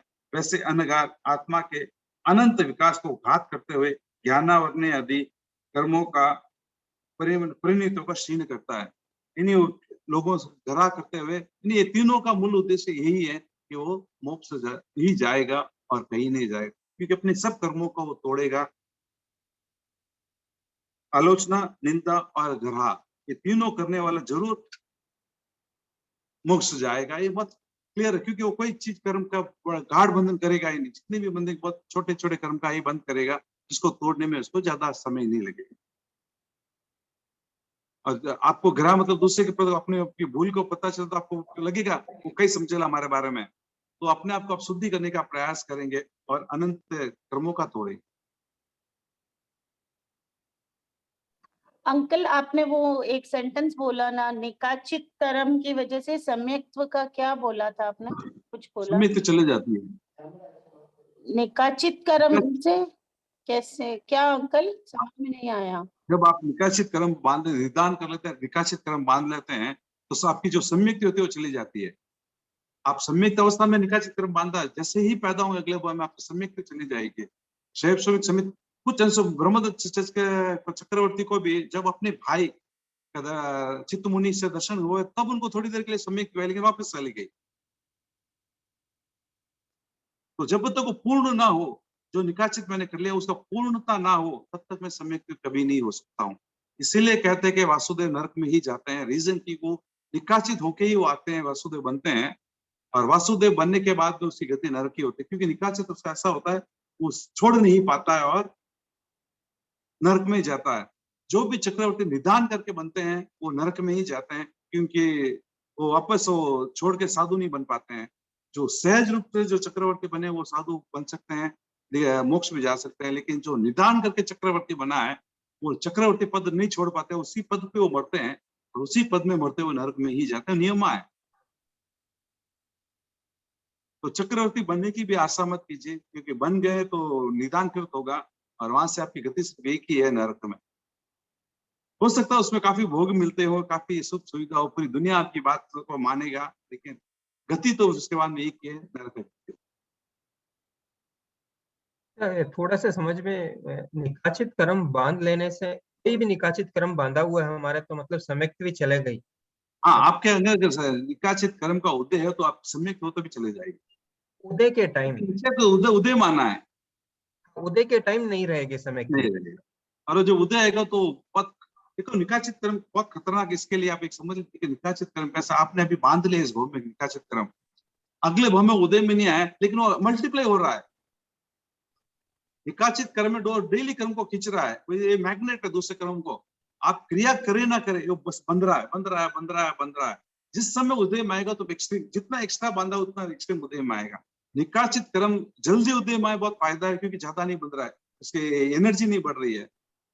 जब आ गया तब तो दुख दे रहा है, लेकिन जब तक नहीं आया तब तक वो ऐड कर रहा है, उसकी ब्याज के साथ उसको ऐड हो रहा है। ब्याज आ रहा है आंटी, अंकल ब्याज आ रहा है, उसका एडिशन हो रहा है। हाँ, तो अंकल उसकी कोई उदीर्णा होती है क्या, कि निकाचित कर्म पहले भोग ले, ऐसा कुछ होता है? नहीं होती है, अपनी उसका खुद की स्थिति होती है, उसकी उदीर्णा नहीं होती, उसकी सब करण जीरो है उसके लिए। ओके। और उसकी खुद की स्थिति होती है, जब आना होगा तभी आएगा ना, उसके योग और प्रयोग सभी आएगा। तो फिर हमारे हाथ में कुछ नहीं है, हम इतना देख सकते हैं कि निकाचित ना बांधे। हाँ, आगे ना बांधे। अच्छा, ये देखे कि आगे नया कोई ना बांधे, पुराना बंध गया वो अलग बात है, आप कुछ नहीं कर सकते, मैं मानता हूँ। इसीलिए आपने ये 36वां अध्याय में बोलते हैं कि मैं त्रिंच में पैदा हुआ हूँ, तो त्रिंच में मतलब मैं एकेंद्र में था, तो मैं शरीर के अंदर जिसको भी बैड कर्म क्या है तो मैं उसकी छोड़ रहा हूँ, मैं उसकी आलोचना कर रहा हूँ और उसको मैं छोड़ रहा हूँ। 36वां अध्याय इसी है कि हर गति के जीव को वो भगवान समझाता है, उसको बोलता है इसके मैं उसी रामी करता हूँ, उसके द्वारा उस समय मैंने कोई पाप किया, आलोचना कर, मैं उसको छोड़ रहा हूँ। तो ये आलोचना करता है, उस शरीर के द्वारा जो भी मेरे को पाप लग रहा है उसको मैं छोड़ रहा हूँ। तो ये 36वां अध्याय इसीलिए है पढ़ने के लिए। उत्तरायण अपना पे बहुत एक्सट्रीम ब्यूटीफुल बुक है, तो मैं अभी वही पढ़ रहा था तो मेरे को अच्छा लगा था कि ये क्लास था। तो निकाचित ना हो, नए कोई कर्म निकाचित ना हो। जब भी आपको याद आ जाए कि मैंने ये गलती हुई है, गुरु के समक्ष, उस व्यक्ति के समक्ष प्रायश्चित कर लीजिए, आलोचना कर लीजिए, ताकि ये निकाचित में ट्रांसफर ना हो। अंकल वापिस एक बार इसके सब कारण बताइए ना, निकाचित के कारण। निकाचित के कारण लोभ, फर्स्ट काम है लोभ, दूसरा वैर, वैर अनुभव किसी तो वो एक्सट्रीम होना चाहिए ना अंकल, थोड़ा बहुत नहीं, एक्सट्रीम जो होगा तो ही निकाचित होगा। वो एक्सट्रीम में कब परिणत होगा आपको पता है क्या? नहीं पता है ना। नहीं मतलब ऐसे मंद परिणाम से निकाचित बनता है या फिर उसको एक्सट्रीम हो तो ही बनता है, ऐसे पूछ रहे हैं आंटी अंकल। फिलहाल तो एक्सट्रीम हो तभी बनता है। देखिए मैं वापस ये बोल रहा हूँ कि आप, मैं छोटे से एग्जांपल देता रहता हूँ, आपको वापस देता हूँ। राम ने श्याम को एक झापड़ मारा, राम ने श्याम को एक झापड़ मारा और राम भूल गया। श्याम सोचता रहता है कि मैं, राम ने मेरे को बिना मतलब मारा है, मैं उसका बदला लूंगा। जब भी वो सोचता ही रहता, जब भी राम दिखता तो उसको लगता है भाई उसने मेरे को मारा, उसका बदला लेना है। उग्रता उस समय भी नहीं थे, बाद में भी नहीं थे, लेकिन धीरे धीरे वो जब भी सोचता हूँ तो ऐड ऑन हो रहा है, ऐड ऑन हो रहा है। 1 साल के बाद में या 1 जन्म के बाद में वो भूल जाए, अगले जन्म में वो भूल जाएगा राम ने मारा नहीं, लेकिन वो जो ऐड ऑन होना होते होते कभी भी निकाचित में बदल जाएगा। आपको भी पता नहीं चलेगा कब निकाचित में चेंज हो गया। इससे अच्छा होता है कि राम को बोल देते हैं कि भाई तुमने जो मारा मेरे को खराब लगा, तो क्या हो सकता है कि आपकी वो जो बंदे की जो कर्म लेने की जो स्थिति वहीं पे रुक जाएगी। आप उसी समय या आपके मन में आ गया तो आप उसके साथ उसको बोल के थारा वजह से हमारे मन में आई गया, मैं आलोचना करूं, मन में नहीं लाऊं, तब वो रुक जाएगा। ये दोनों क्रिया आप नहीं करें तो धीरे धीरे बनता है, एक समय ऐसा आ जाएगा वो निकाचित में चला जाएगा, आपको पता ही नहीं चलेगा। इसीलिए श्रावक के लिए दो प्रतिक्रमण करने का अनिवार्य है कि सपने में भी जो उसने, क्योंकि हम सपने में दिन में किसी ने मेरे को गाली दे दी, हम भूल जाते हैं, लेकिन रात को अनकॉन्शियस माइंड में जो चीज चली जाती है वो आती है रात को, और हम उसके प्रतिक्रिया करते रहते हैं, हमको पता नहीं है, लेकिन उसकी प्रतिक्रिया चालू हो जाती है मन के अंदर। तब वो उसके अंदर में भी अगर आया तो मैं उसकी आलोचना करता हूँ। रात के सुबह का प्रतिक्रमण इसीलिए अनिवार्य है, बोलते कि दिन में तो फिर भी आपको ज्ञात हो जाता है कि आपने क्या क्या पाप किया है, रात को आपको ज्ञात नहीं रहता है कि जितनी भी अनकॉन्शियस माइंड में वो सब it place the role in your sleep. जब वो करते हैं तो हो सकता है वो भी आपको कहीं निकासित में ना चला जाए, इसके लिए प्रतिक्रमण करना अनिवार्य भगवान ने कहा था। सर रात तो में तो अंकल वो जो भावना तो सुबह नहीं का रहती ना प्रतिक्रमण है वही काम आएगा क्या उधर? काम तो दोनों प्रतिक्रमण काम दोनों आएंगे। नहीं मतलब वो दिन के देवसिक तो दिन का पूरा रहता है ना, तो जो रात का आलोचना करना है तो फिर वो रायसिक प्रतिक्रमण करना चाहिए क्या?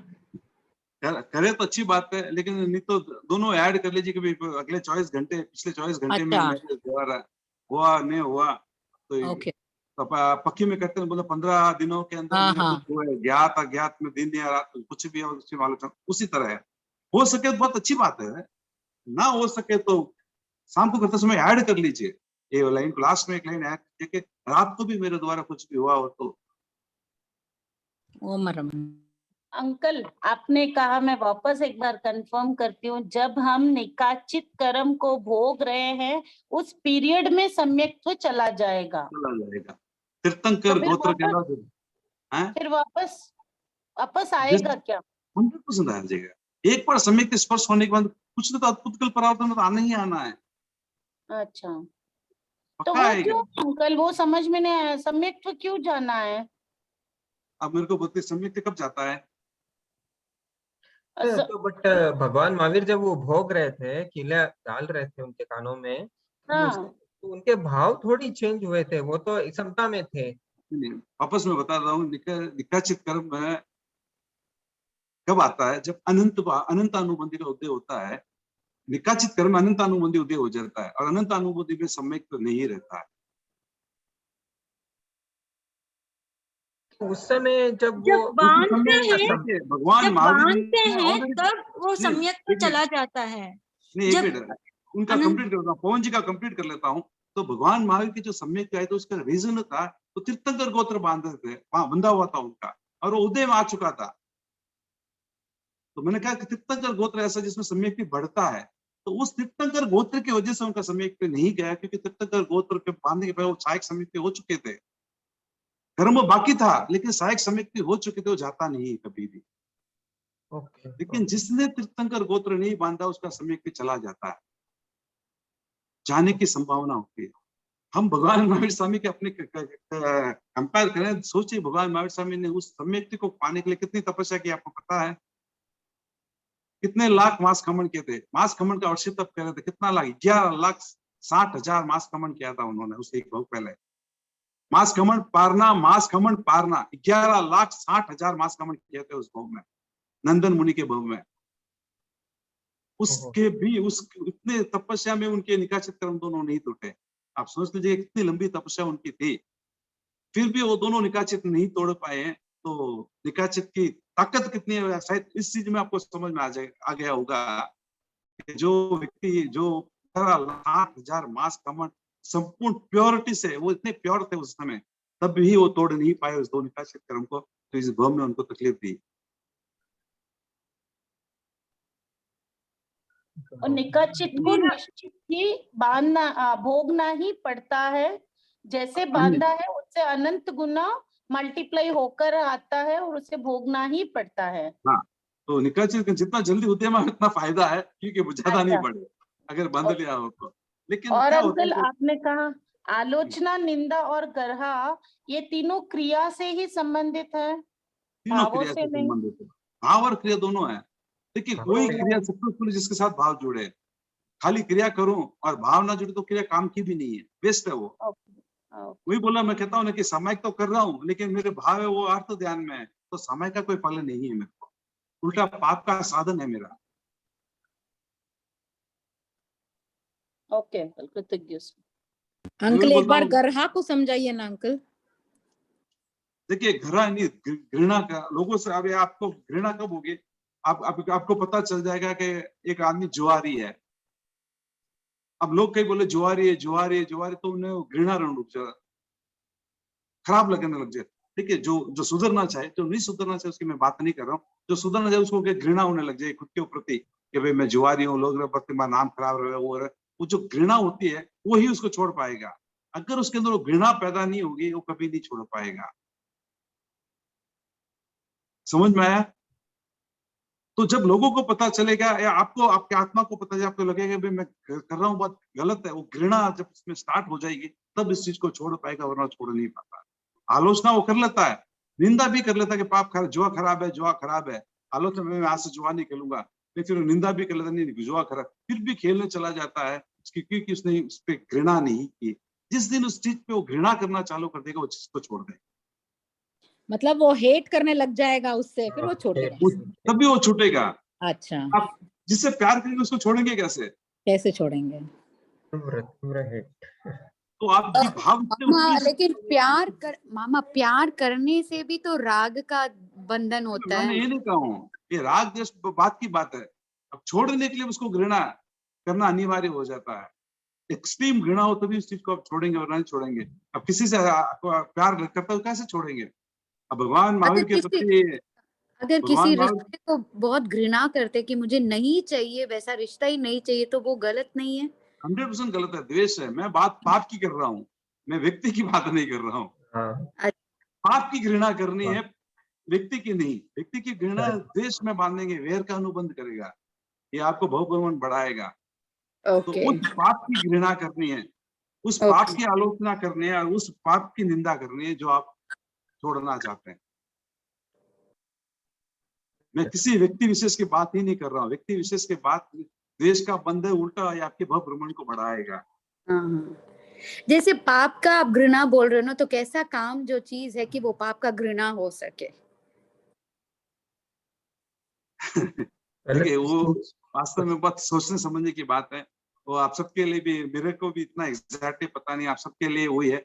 सिर्फ एक प्रवीण ऋषि जी ने रसगुल्ला का एग्जाम्पल दिया, वही मैं आपको दिया है कि वो इतने मुंह से बाहर आना चालू हो जाए कि उसको देखते ही आपको घृण आने लग जाए। मतलब इतना खा लीजिए, आपको 10 की कैपेसिटी 50-100 खा लीजिए, 50-60 खा लीजिए कि वो मुंह से बाहर निकले और वो आपको इतना वो लगे कि पीछे तो हमारा बस रसगुल्ला आज देखना ही मतलब खराब, देखते ही उसको खराब लगे, तो इतनी घृणा हो जाए। अब पाप की घृणा कैसा करें उसके ऊपर हम वापस चिंतन भी करेंगे, शोध भी करेंगे और कोशिश भी करेंगे कि इसके ऊपर हम कुछ सब मिलके इसको कैसे छोड़ा जाए। अंकल उसके परिणाम के बारे में सोचेंगे तो फिर घृणा आ जाएगी कभी। सोचना जरूरी है, मेन परिणाम सोचेंगे तो आ जाएगा। मतलब इतना उत्कृष्ट इसको सोचे कि मेरे को इस चीज की घृणा हो जाए, मेरे को चीज ना नहीं करना हो। जैसे आप लोगों को पता है हम सब जैन हैं, नॉन वेजिटेरियन देखते हमको घृणा हो जाती है क्योंकि हमारे दिमाग में विचार बचपन से बैठाया गया है कि अपना ये नहीं है।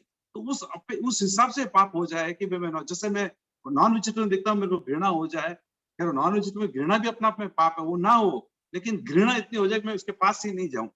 तो वैसे ही 18 पाप के प्रति अपनी इतनी घृणा हो जाए कि उसके पास मैं नहीं जाऊं। अंकल, घृणा पाप है, लेकिन उस पाप के डर की वजह से ही तो हम नहीं कर रहे हैं वो काम। ये पाप नहीं, वही बोल रहा हूँ, पाप से घृणा कीजिए, पापी से नहीं। पाप से घृणा कीजिए, पापी से नहीं। सही है। पापी को तो सुधारिए।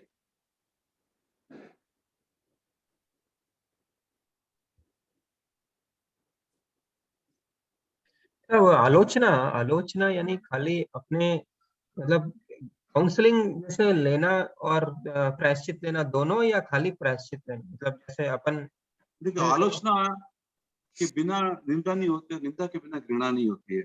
आलोचना एक स्टेप, फर्स्ट स्टेप है कि भाई मैं आलोचना करूं, मैं जो ने किया गलत किया।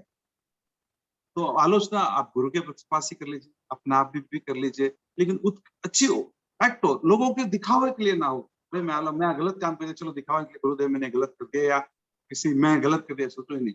रियल में हो, आपको फील हो कि मैं जो क्या वो गलत है, उसकी मैं आलोचना नहीं, उसकी प्रायश्चित लेने के लिए मैं गुरु के पास जा रहा हूँ, मैं क्या करूँ। तो बोला नहीं, तू एक मास का मन कर ले, जो भी कर ले, वो है प्रायश्चित फर्स्ट है।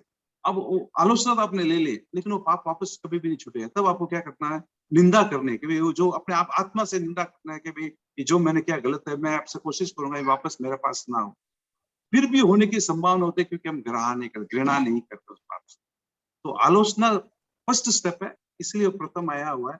तो आलोचना, निंदा और घृणा तीनों को जिंदगी में उतार लीजिए, 18 पाप के प्रति, बाकी के लिए नहीं, पापी के प्रति नहीं, और किसी व्यक्ति के प्रति नहीं, किसी के प्रति नहीं होना चाहिए, एक्सेप्ट अपने पाप, अपने दिए गए पाप के प्रति होनी चाहिए। क्योंकि जब तक आप नहीं सुधरेंगे तो दूसरे को सुधारने का रास्ता नहीं बता पाएंगे। जिस राह पे आप चलेंगे उसी राह का रास्ता आप बता पाएंगे। जिस राह का रास्ता ही आपको पता नहीं, दूसरे को क्या बता पाएंगे। मतलब you have to correct same time, मतलब आलोचना करके करेक्ट स्टेप पे लेना है साथ। आलोचना स्टार्टिंग स्टेप है, सीधा घृणा नहीं होती है। आलोचना एक फर्स्ट स्टेप होता है, निंदा सेकंड स्टेप है, घृणा थर्ड स्टेप। वो निंदामी घृणामी है ना, वो हाँ, निंदामी घृणामी पाठ है वो, है ना, वो सिरा में। उसके बाद में उसको छोड़ देता हूँ। जिस दिन घृणा हो जाएगी अपने आप वो सिरा हो जाएगी। आलोयंतो निंदामी घृणामी अप्पानम। आलोचना, निंदा, घृणा, और इसके बाद ऑटोमेटिक वो सिरा में हो जाएगी। तो हम पहले स्टेप कर लेते हैं, सेकंड स्टेप कर लेते हैं, प्रारंभिक थर्ड स्टेप नहीं कर पाते हैं। इसके लिए वो रिपीट होते हैं अपने लाइफ के अंदर। भगवान ने हर चीज के समाधान हमको दिए है। हम क्या इतने होशियार है कि भगवान से भी ज्यादा होशियार अपने आप को समझते हैं, इसके लिए उनको पढ़ते नहीं और को समझते नहीं। जय चिन्नेंद्र सर। आपकी बात नहीं कर, मैं मेरी बात कर रहा हूँ। आप सब तो समझते हैं। अंकल, अगर किसी चीज की आलोचना after a long period of time करते तो क्या उसका असर नहीं होता है? होता है कि बोलते हैं कि अभी जैसे आपने बोला 1 साल में कर दो या फिर का जल्दी कर दो, अभी बहुत टाइम के बाद वो दिमाग में आया कि नहीं उस टाइम गलत किया, तो मैं अभी सोच रही हूँ कि इट वाज रॉन्ग, मैं उसकी आलोचना कर रही हूँ, मन में भी सोच रही हूँ, तो वो क्या उसका रिजल्ट होगा अंकल? हाँ, 100% इफेक्ट होगा। आलोचना करे और निंदा करे तो 100% उसका इफेक्ट होगा ही होगा। और प्रयास करे आगे नहीं करूं, ये तीनों जब हो जाएंगे तो 100% होगा। इस भाव के अंदर आप कभी भी कर सकते हैं। तो तब तक तो वो निकाचित में परिवर्तन हो गया ना? हाँ, इसीलिए पूछ रही हूँ अंकल। निकाचित में अगर परिवर्तन हो जाता तो आपके मन में कभी नहीं आएगा। आ रहा है इसका मतलब अभी निकाचित में अंकल, ये मेरे को बहुत टाइम से डाउट था। Thank you. क्योंकि निकाचित होने के बाद तो सिर्फ भोगा जाता है, भाव में आता ही नहीं है वो तो सिर्फ भोगने के लिए आएगा। आप ये याद आ रहा है, मतलब आपके पास ठीक होने की संभावना है, करेक्शन होने की संभावना है। करेक्ट कर लीजिए, अपने आप को करेक्ट कर लीजिए। मैं कब से सोच रही हूँ अंकल, एक लॉन्ग पीरियड हो गया अभी मैं कुछ भी आलोचना करूंगी तो वो मेरे बंद गया निकाचित में, क्या करूं मैं, क्या करूं, वही सोच रही थी अंकल। 100% कीजिए। जब भी बोला ना, जब जगे तभी सवेरा। सूरज उगने से सवेरा नहीं होता है। मैं जागूंगा, मेरी आंखें खुलेंगी तभी सवेरा होगा मेरे लिए। तो सही है अंकल। एक तो चीज होता है कि हम जानबूझकर कोई गलती करते हैं और एक प्रमाद में हो जाती है या जागरूक नहीं रहते, उस अवस्था में हो जाती है, बट इंटेंशंस नहीं थे, बिल्कुल इंटेंशन नहीं थे, ऐसी गलती थे। तो उस केस में इंटेंशन नहीं होते हैं, उसके रस बहुत कम बनते हैं, और जानबूझ के करते उसके रस बहुत हो जाते हैं। जब अनुभाग में आता है, बहुत एक्सट्रीम में आता है, वो मंद विपाक में आता है। तो वो क्या जो जानबूझ कर करते हैं उसी का निकाचित में परिवर्तन होता है, या वैसे गलती से कुछ हो गया उसका भी कुछ जैसे कोई जीव प्रणतिपात हो गया गलती से कोई छोटे जीव का, जो अनजाने में होता है उसको कहते हैं अतिचार, उसकी प्रतिक्रमण वो उसकी शुद्ध हो सकती है। जो जानबूझ करते हैं वो अनाचार होता है, वो प्रायश्चित से होता है, उसका प्रायश्चित ही होता है। प्रतिक्रमण से होता है।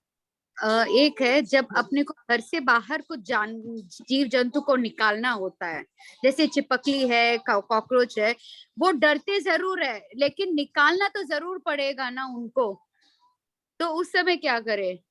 मार तो नहीं सकते, जीव को मार दिया, हिट लगा दिया, मारना भी नहीं चाहते ना, तो उसको बाहर निकालने के लिए इतनी कोशिश करते हैं कि भाई तू यहाँ ना जाए, वहां ना जाए, सीधा बाहर चला जाए, बहुत ज्यादा कोशिश होती रहती है। तो वो डरते हैं, उनको ना चिपकली का कभी कभी हार्ट बीट इतना फास्ट दिखता है वो, तो कितना डरते होंगे उस समय, तो उसके लिए क्या करूं? क्या कर सकते, संसार में रहते हैं, संसारिक क्रिया भी करनी ही पड़ती है। उसको धर्म जान के मत कीजिए, ये सब जान के ही करिए पाप का साधन है, मेरी मजबूरी है। मैं अभी इतना अभय नहीं हुआ कि मैं उनके उससे नहीं डरूं, मेरे को करना पड़ता है। जिस दिन अभय हो जाऊंगा उस दिन सबको अभय दान भी दे दूंगा। इसके लिए कहते हैं कि अभय देने के लिए पहले स्वयं को अभय होना पड़ता है। वो जो स्वयं अभय है वही अभय दान दे सकता है। थोड़े साल लगेंगे, अपने को भी परिपक्व होता है। और जिंदगी में देखिए काफी कर्तव्य हमको करना ही पड़ता है। घर के अंदर अगर बिल्ली आ गई तो दूध पी लेगी या खराब कर देगी तो निकालना ही पड़ता है। इसको हम धर्म तो नहीं मानते, लेकिन कुछ क्रिया करनी ही पड़ती है क्योंकि हम संसार में रह रहे हैं। अंकल, तो उस क्रिया के साथ भाव न जोड़े, वो भी थोड़ा बेटर ऑप्शन है ना। रस ना जोड़े, कामना करते रहते हैं कि भाई कामना, भाई तू प्लीज चला जा यहाँ से। भाव तो झूठा, भाव में उग्रता ना है, सॉफ्टनेस है, ताकि वो रस कम, जो बंदे तो रस की कमी रहे। हम लोगों ने तो ये बना के रखा है अपने स्पीकिंग तुक का एक श्लोक कि धर्म क्रिया उत्कृष्ट भाव से करें और पाप क्रिया निकृष्ट मजबूरी से करें। हमने यहाँ अपने स्पीकिंग तुक का ये श्लोक बना के रखा है कि जब भी मैं समाय करूं तो मेरे भाव उत्कृष्ट हो, जब भी मैं गोचरी तो मेरे भाव बहुत उत्कृष्ट हो, लेकिन जब भी मैं पाप क्रिया मजबूरी है, मजबूरी कर रहा हूँ, तो उसमें रस ना हो। ओम रम अंकल।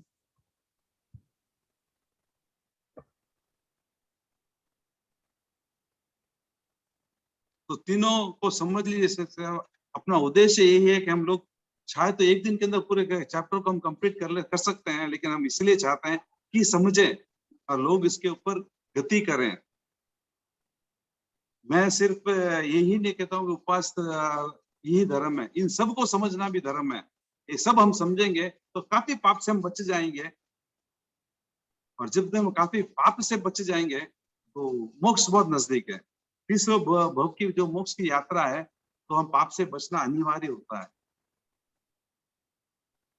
I think sir, मैं कहना चाहूंगा every day at least हम लोग 10-15 minutes at the end of the day we have to rethink what we have done the whole day. अभी अपन लोग को ये जो गलत किया हुआ वो अपन एहसास कर पाएंगे कि हाँ we have to do this act. Otherwise हम निंदा तो आलोचना ना निंदा ना घृणा सब ऐसे चलता रहेगा। अंकल, इसका एक बेस्ट ऑप्शन ये भी होता है कि कभी भी दिन में एक बार 4 पार्टी का प्रतिक्रमण बोल दे, खामेमी बोल दे, तो थोड़ा बहुत तो डिलीट हो जाएगा ना अंकल। सही है, चीजों का भावों की शुद्धि होनी चाहिए। आचार्य तुलसी की जीवनी पढ़ रहा था तो आचार्य तुलसी ने एक श्रावक से पूछा, तो एक कहीं पे असम के अंदर, कहीं पे असम या उसके साइड के अंदर वो मुनीम जी का काम करते, सेठ तो गांव में रहते थे, मुनीम जी थे वो।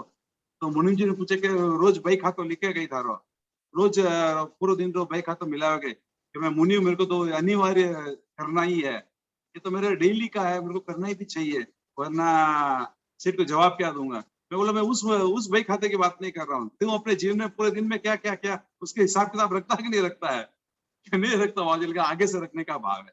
बस ये अपनी हिसाब किताब आप रोज रख ले कि आपने सवेरे से क्या क्या क्या नहीं किया, उसके आलोचना निंदा कर लीजिए, ये काफी पापों से आपको बचाएगा।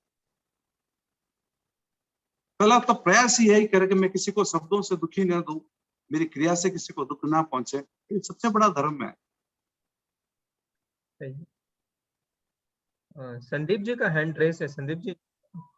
जयचंद्र अंकल, हाँ, इन निंदामी गरामी और आलोचना है ना, इनमें और सिंप्लीफाई करना थोड़ा सा बताओ जान डे टू डे लाइफ में अपन जो प्रोसेस में हो कस्टमर आता है कने अपन स्वभाव में परिवर्तन आई जाए या पचा ब्रदर रा साथ है या फैमिली किसी भी मेंबर रा साथ है, तो अब डेली आईना पहला आईना निंदा, यानी जो हुआ उसके प्रति मैं सोच के निंदा कर रहा हूँ, उसके बाद बरहा मैं एक्सेप्ट कर रहा हूँ जो हुआ मेरा वो नहीं होना चाहिए, और जो नहीं होना चाहिए उसके प्रति मैं फिर आलोचना के रूप में उस सुधार करने की मांग करता हूँ या गुरु के समक्ष आलोचना स्वीकार करता हूँ।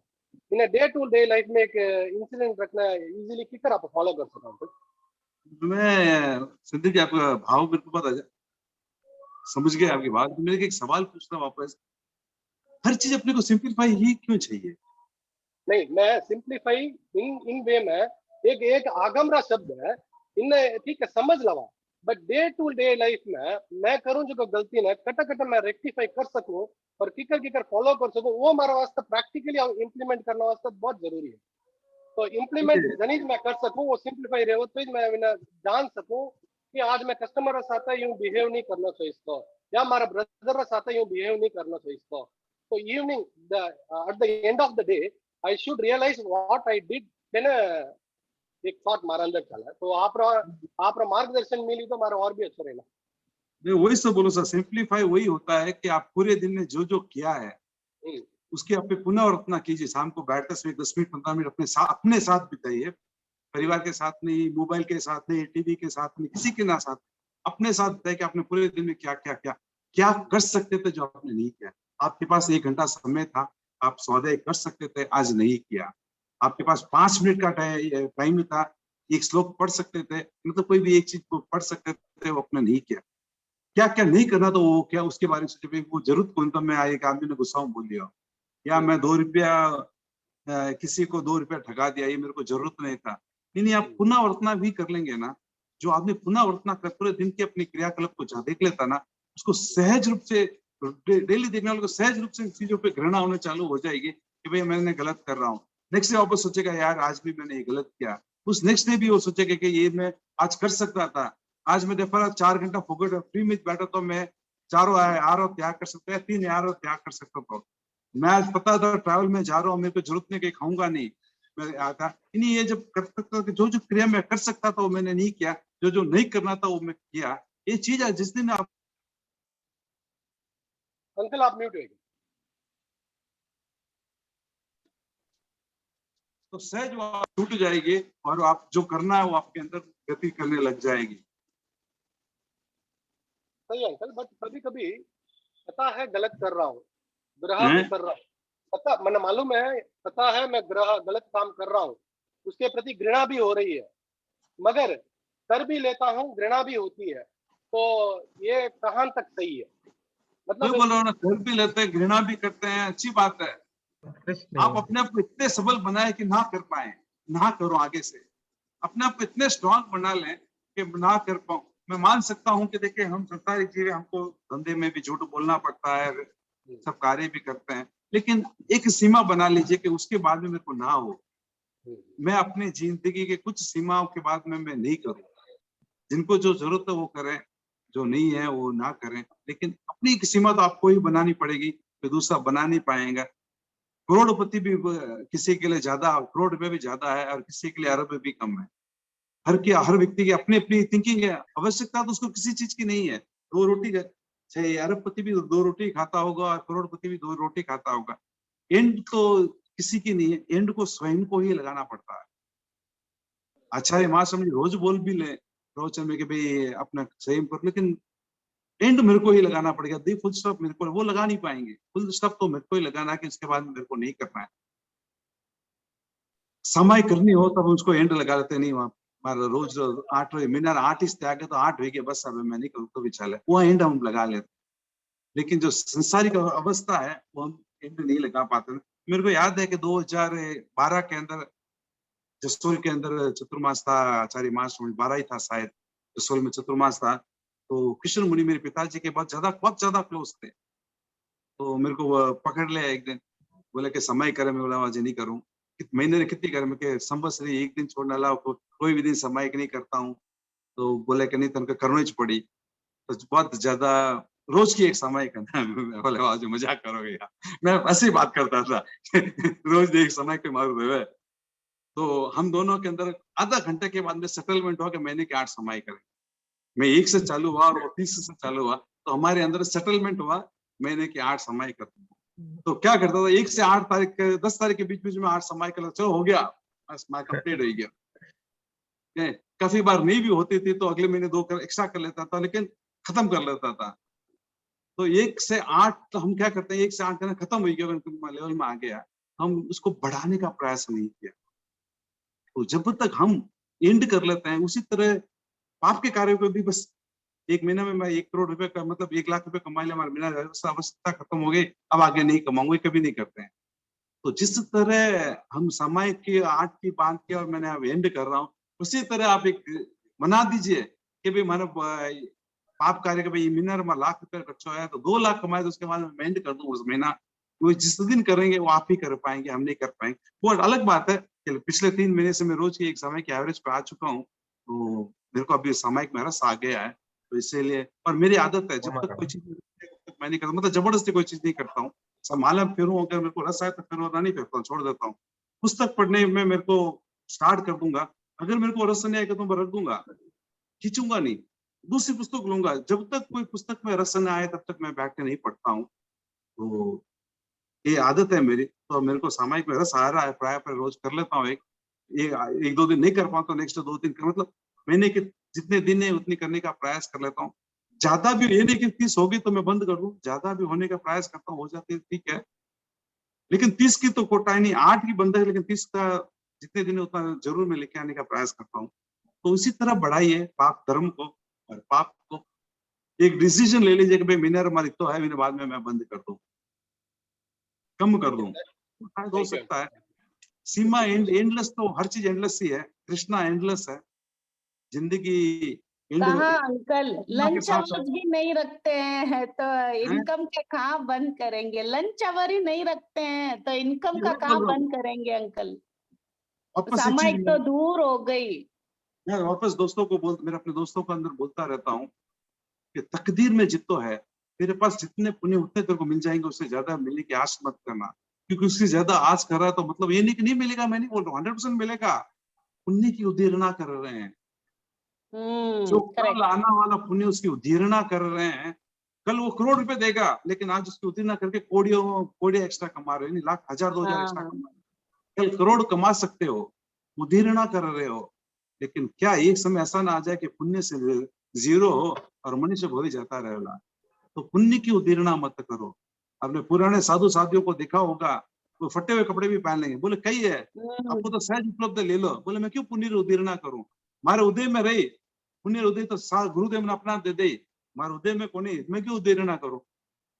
लेकिन शायद आज हम इस चीज को नहीं समझ रहे हैं कि हम आगे आने वाले पिछले भाव में चौथा आ रहा था, काफी साधु साध्वी थे, इसके लिए हमने काफी पुण्य किया और मनुष्य भाव में हो सकता हम आगे हों। इसकी उदीरना करके इसको 0 मना लिखा है कि अगले भाव हम तिरंच नरक में जाए। अंकल ऐसे कंपैरिजन देखें तो पहले के पुराने लोगों में एक नियम जैसा ही था कि समय नहीं करे तो पानी नहीं पीनो कने, वो तो एकदम कट्टर नियम तो।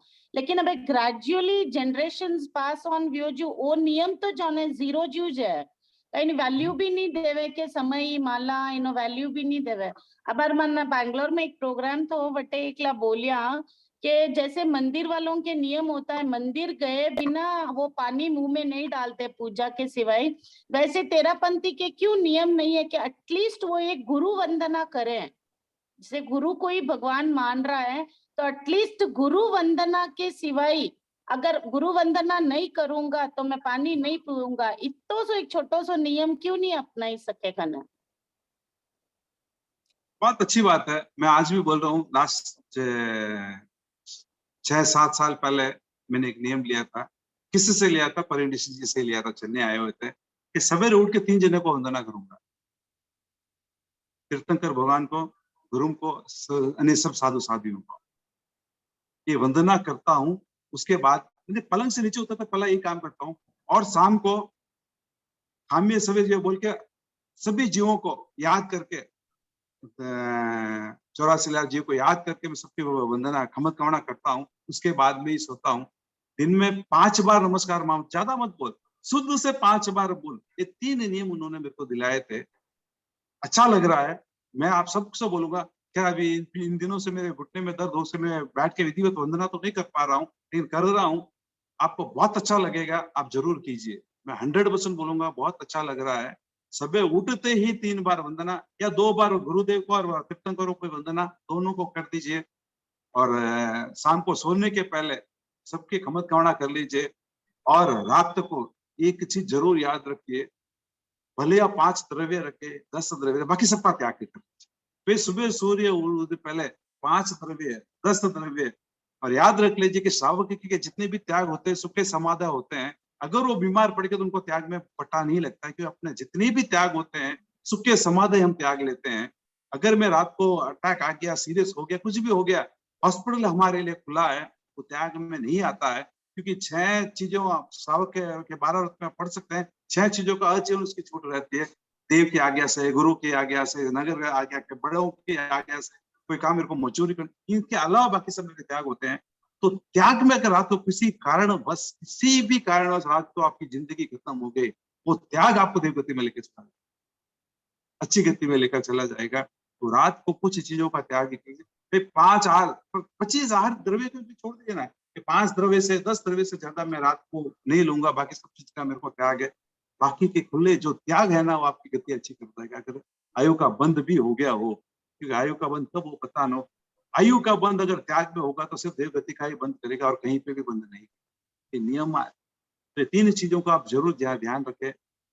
मैं सबसे रिक्वेस्ट ही करूंगा, अच्छे के आपकी इच्छा हो तो कीजिए, लेकिन प्रयास कीजिए, बहुत अच्छा लगे। अंकल, एक बार गुरुदेव ने व्याख्यान में फरमाया था कि पूरे दिन की आलोचना के लिए रात में 21 बार नमस्कार महामंत्र बोल देंगे तो पूरे दिन की आलोचना हो जाएगी करके, ऐसे हमारे गुरुदेव ने फरमाया था। करेक्ट है। मैं तो बोलो खाने सवे जी श्लोक बोलने में कितने समय लगता है, और 3 करण 3 योग से 84 लाख जीवन पर पूरे दिन में अगर मेरा राग द्वेष आया हो तो सबसे सरल मन से हम खावना करता हूँ, बोलने में 2 मिनट लगता है। मोबाइल को 2 मिनट छोड़ दीजिए, पूरे दिन मोबाइल में हम रह जाते हैं, तो क्या 2 मिनट अपने आत्मा में नहीं रह पाएंगे? शुद्ध भाव से भी ये कर लीजिए, काफी कर्म हल्के होंगे। और जब आप ये याद रख लीजिए कि जो अंतिम भाव आपके मन में होता है, पूरी रात वही सपना चलेगा और कुछ नहीं चलेगा। ये साइंस प्रूव्ड है। तो अब रात को सोचते समय खाली यही सोचते सोचते सो जाए तो आपके भाव रात को खराब नहीं होंगे, शुद्ध ही रहेंगे। जय जिनेंद्र, आवाज आ रही है? हाँ सर, आ रही है, आ रही है सर।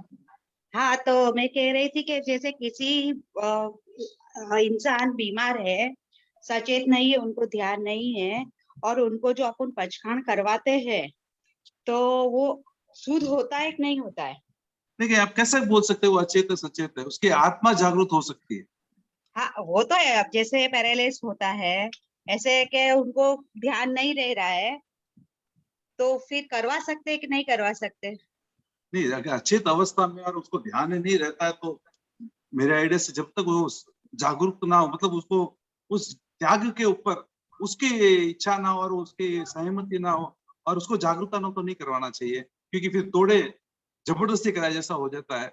नहीं, जैसे पैरालिसिस है तो उनको हाथ से खाना खाना नहीं है, लेना नहीं है, तो उनके अपन खाना देंगे तो खाएंगे वो, कहने में। तो उसके निमित्त अपन जो उनको तिविहार चौविहार जो सौगंध दिलवाते हैं, तो वो उचित होता है कि नहीं होता है? देखिए, अब चौहार तिहार आप उसको त्याग दिला रहे हैं, उसकी सहमति है नहीं, अपने को क्या पता चलता है? क्योंकि आप बोलते हैं पैरालिसिस, उसको पता भी नहीं, बोल रहे हैं सहमति है। आप 2-3 बार पूछ लीजिए, आंखों से अगर वो इशारा कर ले हाँ ओके है तो करवा लीजिए, वरना बेहोश हो व्यक्ति को एक बार करवा लीजिए, कोई गलती नहीं। क्या हो सकता है उसकी आत्मा जागरूक हो, आत्मा समझ रही है तो उसके भव सुधर भी जाएंगे। और वही दिला दीजिए, जब तक आप अचेतन है तब तक के लिए है। आपके काल धर्म को आप प्राप्त हो गए तो अलग बात है, वरना आप खुले हैं, ठीक हो गए तो आप खुले हैं। इन्हें सगा आगार के साथ ही त्याग करवाइए, ना आगार का मत करवाइए। अच्छा, थैंक यू। और त्याग हो आपके एरिया में उपासक हो तो बेटर है, आप उनको बुला लीजिए। साधु साधियों तो फर्स्ट प्रेफरेंस होता है, नहीं तो उपासक महोदय भी हो तो वो क्या उनकी विधि होते ट्रेंड भी होते हैं। क्यों पदम शाह करेक्ट है ना? पदम शाह है कि निकल गए? हाँ सर। तो उपासक महोदय हो तो थोड़ा बेटर हो, उनके आ जाए, वो उनसे बोल दे तो वो थोड़ा बेटर रहेगा, वो अपने विधिवत से दिलवा देंगे। Okay, thank you uncle. ऐसे तो ये इस किताब में पूरा डिटेल है अंकल, कैसे संथारा दिलाना, क्या दिलाना, इस बुक में पूरा डिटेल है। इस बुक में डिटेल भी है, संदेशी का डिटेल है, लेकिन क्या उपासक थोड़े से अपने से थोड़े से एक कदम आगे रहते हैं। इसके लिए मैं प्राय यही कहता हूँ लोगों को कि उपासक महोदय हो तो ज्यादा बेटर होता है। नहीं है तो फिर हम दिलाते ही हैं कि उपासक हो तो क्या वो अपनी विधि अच्छी तरह से कर पाएगा। नहीं अंकल, दिलाने का तो फिर वो गुरुदेव की आज्ञा से होता है। मैं बोल रही हूँ इसमें रूल्स है अंकल कि कैसे संथारा क्या करना है, कैसे करना है करके। करेक्ट है, हर व्यक्ति, हर तेरापंथी के एक नियम होना चाहिए कि इसको जरूर पढ़े। उसके अंदर जितने भी रूल्स तेरापंथ धर्म संघ के उसके हिसाब से चले तो बेटर होगा। ऑलमोस्ट एवरी ईयर वापस इसका दूसरा संकलन आता ही रहता है। आता। एक बात आपको बता दूं मैं, श्रावकों को संतारा पचकाने में गुरुदेव की आज्ञा की अपेक्षा नहीं रहती है, और प्राय गुरुदेव आज्ञा फरमाते भी नहीं है। श्रावकों को अगर सभी संतारा पचकाने का काम पड़ता है तो उसमें गुरुदेव की आज्ञा की अपेक्षा नहीं रहती, ऐसी जानकारी हमें प्राप्त हुई है। पर आज्ञा तो लेते हैं हम लोग उनसे आज्ञा लेते हैं ना अंकल। हाँ, छल्लानी जी का भी हुआ तो आज्ञा ली थी ना इन्होंने। नहीं, आपने वो गलत मैसेज आया था, वो ऐसी बात नहीं हुई थी। हमने बाद में उसका क्लेरिफिकेशन किया था, ऐसी बात नहीं हुई थी, गुरुदेव की आज्ञा नहीं ली गई। आपकी जानकारी लिए बता देता हूँ मैं, जिन्होंने जो मैसेज डाला वो भूल से डाल दिया उन्होंने। नहीं, संतों के सामने उन्होंने माइक में अनाउंस किया था ये सब। क्या हम वहीं थे जब वो पचका रहे थे, संत उनको संतारा पचकाए तो गुरु आज्ञा से ही संतों ने उनको पचकाया था इधर माधावरम में। उस दिन मैं वहीं थी। हाँ। नहीं, वो तो हम भी अगर जब कभी भी मंगल पाठ में सुनाते हैं तो भी गुरुदेव की आज्ञा से, सिमंदरी स्वामी की आज्ञा से मतलब फरमाते हैं। वैसे नहीं संतों ने वो छल्लानी जी को संतारा जब पचकाया था तो बोला गुरु का संदेश मिला है शाम को, इसलिए अब हम पचका रहे हैं। ये बात हुई एकदम माइक में अनाउंस करके क्लियरली बोल के ही पचकाया था उस वक्त की जानकारी लेनी। हाँ, मतलब जानकारी लेंगे। हाँ, सभी लेकिन थे। मेरी समझ में ऐसा, और मुझे ऐसा समझ में आया भाई, मतलब श्रावकों को अगर कोई संतारा पचकाना है तो गुरुदेव की आज्ञा की अपेक्षा नहीं रहती है। ठीक है, इसके ऊपर आप नेक्स्ट वीक प्रथम से थोड़ा सा वापस क्लियर करके बता दीजिए ताकि लोगों को पता भी चले, और आज्ञा लेनी जरूरी हो तो ले भी लें। तो यहाँ तक भी बोला गया था कि वो 3 महीने पहले संतारा की भाव रखे थे तो गुरुदेव ने उनको संलेखना करने का बोला, और उसके बाद अभी उन्होंने संतारा पचका। इतनी बात नहीं हुई थी उस दिन। हाँ, वो तो जानकारी में थे भी, उन्होंने पहले निवेदन करवाया था, फिर उसको उस टाइम उनको यही मतलब दिया गया भाई आप संलेखना शुरू कीजिए, उसके बाद में सोचना इसके बारे में। मतलब था अगर वह तो इन बारे में थोड़ा सा क्लैरिफिकेशन कर लीजिए नेक्स्ट वीक अगर आप। हाँ, जरूर। और आपको जानकारी दे दे तो मैं कल ही प्रमुखा श्री के दर्शन किए थे, अभी ट्रेन में ही हूँ मैं। हाँ, गुरुदेव के दर्शन के, गुरुदेव के परम सुखसता है। हम सबकी तरफ से वंदना अर्ज कीजिए। अभी तो आप रिटर्न हो गया, मैं ट्रेन में हूँ, सारी प्रार्थनाओं के रिटर्न आ रहा हूँ, ट्रेन में हूँ मैं अभी। अच्छा, ठीक है। कल सुबह दर्शन के लिए शाम को वापस रवाना हो गया मैं। अंकल प्रमुखा श्री जी के कैसे हैं अंकल? ऐसी वेदना भयंकर है, इतना उनका मनोबल इतना मजबूत है और इतनी दृढ़ता है, इतनी संभाव से सहन करें, उनको शब्दों में व्यक्त नहीं कर सकते। एक उहापो नहीं, एक चुकारो को नहीं, इतनी संभाव में इतनी बड़ी वेदना सहन करे, बहुत बड़ी बात है। वेदना को तो कोई मतलब सीमा को नहीं, जो भोगरिया नहीं मालूम है तो, लेकिन गुरुदेव बराबर 3 टाइम दर्शन दे रहा है, बटे 2 घंटा तक बटे विराज है। मतलब वो बोला अगर व्यवस्था नहीं होती तो मैं मतलब कहीं भी एनी टाइम सेवा करना तैयार रहता, लेकिन एक मतलब सीमा है। तो सुबह 2 घंटा, शाम को 3:30 को पधारते हैं, वापस आहार पानी वहां उसके बाजू वाले कमरे में ही करते हैं, लगभग 6-6:15 बजे तक वहां विराजते हैं। अंकल बीच में सुना था संतारा का कुछ वो फेक न्यूज था या कुछ? अभी वो कोई फेक न्यूज है, कोई बात नहीं है। अभी इस अवस्था में संतारा दिलाना उचित नहीं लग रहा है, वो बात ही नहीं अभी, वो बात बिल्कुल नहीं है अभी। Okay okay. क्योंकि उनकी वेदना इतनी तीव्र वेदना है, उसकी कोई सीमा नहीं है। तो इस अवस्था में संतान की कोई बात अभी तो मेरे ध्यान में तो नहीं है, और वैसी कोई बात भी नहीं लग रही है वहां पर अभी। Okay, uncle. अंकल मेरा और एक क्वेश्चन था सम्यक्त के बारे में। कभी कभी हमें डाउट आता है कि क्या हमें सम्यक्त है या नहीं, फिर आके चला गया क्या, कहीं आया था क्या, चला गया क्या, फिलहाल है या नहीं, ऐसा सोचना चाहिए या ये सोच आता है तो अच्छा है, कैसा है अंकल, क्या करना चाहिए? भगवान ने सम्यक्त के 5 लक्षण बताए हैं, सम, संवेग, अनुकंपा, आस्तिक, निर्वेद, अनुकंपा, आस्तिक है। आप देख लीजिए आपके अंदर के 5 में कुछ है क्या, अगर है तो आप सम्यक्त ही है। लक्षण से जाना होना चाहिए या अंकल एक आधा होगा तो भी होता है? 5 होना चाहिए, एक हो तो 5 होगा, आपको 5 होना चाहिए। लेकिन अंकल खुद के बारे में ऐसा कैसे सोचे अंकल, वो तो केवल ही जानते हैं ना। नहीं, मैं बोल रहा हूँ कि आप देखिए 2 जना जान सकता है, या तो स्वयं जान सकते हैं या केवल ही जान सकते हैं आपके अंदर 5 गुण है नहीं है। बाकी तो व्यवहार से देख के ही पता करता है, लेकिन आपको स्वयं को आराम से पता चल जाए। आप बोले क्या, आपके पास जब भी क्रोध आता है तो आप उसको दबाने की कोशिश करते हैं, नहीं करते हैं? हाँ करते हैं अंकल। तो सम है, हो गया। मोक्ष की अभिलाषा है तभी ये सवाल पूछा है कि भाई मैं सम्यक्त हूँ नहीं हूँ, जाने की अभिलाषा है तभी ये सवाल आता है। तो प्राय देखिए एक जैन कुल के अंदर प्राय पाई जाती है, जिसमें नहीं पाया जाता वो 100% सम्यक्त भी नहीं है। 5 में कुछ न कुछ अंशों में हमारी आदत रहती है। आप यहाँ पढ़ने सीखने के लिए आया, नहीं स्वाध्याय इसके लिए आया है कि सम्यक्त के 5 लक्षण के बाद में 5 भूषण होते हैं। इसमें एक काम है कि मैं नया कुछ सीखूं, तो लक्षण के बाद में चालू होता है। तो 100% आप ये मान के चलिए अपने आप को आपकी सम्यक्त है, अब उसको पुष्ट करते रहिए, आगे बढ़ाते रहिए, ना कि वो चला जाए, कहीं मिथ्यात्व के भाव ना आ जाए। आप ये बस प्रयास कीजिए, सम्यक्त अपने आप आपको आपकी टेक के केयर कर लेंगे अगर आपकी मिथ्यात्व भाव ने आए आगे बढ़ाने। आप क्यों सोचते मैं नहीं हूँ, आप यही सोचिए मैं हूँ। नहीं अंकल ऐसे डाउट है, कहीं चला तो नहीं गया, क्यों आता जाता ऐसे बोलते, क्यों इस आर्य में शायक समय से नहीं रहता है, तो फिर ऐसा बोलता है ना, तो कभी सोचती हूँ इस टाइम है या चला गया है या नहीं है। तो आप ऐसा कोई क्रिया ना करें जिसमें जाए चला जाए। मिथ्यात्व के 10 प्रकार और 5 प्रकार के मिथ्यात्व, इसको आप एक बार समझ लीजिए कि ये 15 चीजों से मेरे को सम्यक्त जा सकती है, ये 15 क्रिया से मैं बच के रहूं। अंकल वो 10 ही तो है अंकल, 15 कौन से अंकल? अच्छा ना, अभिग्रह, अनाभिग्रह, संशय, मिथ्यात्व के 5 प्रकार। ओके अंकल, हाँ। इनको भी आप पढ़ के रहिए। वैसे मिथ्यात्व के 25 प्रकार और आते हैं, कम से कम 15 से तो आप रहिए। Okay uncle.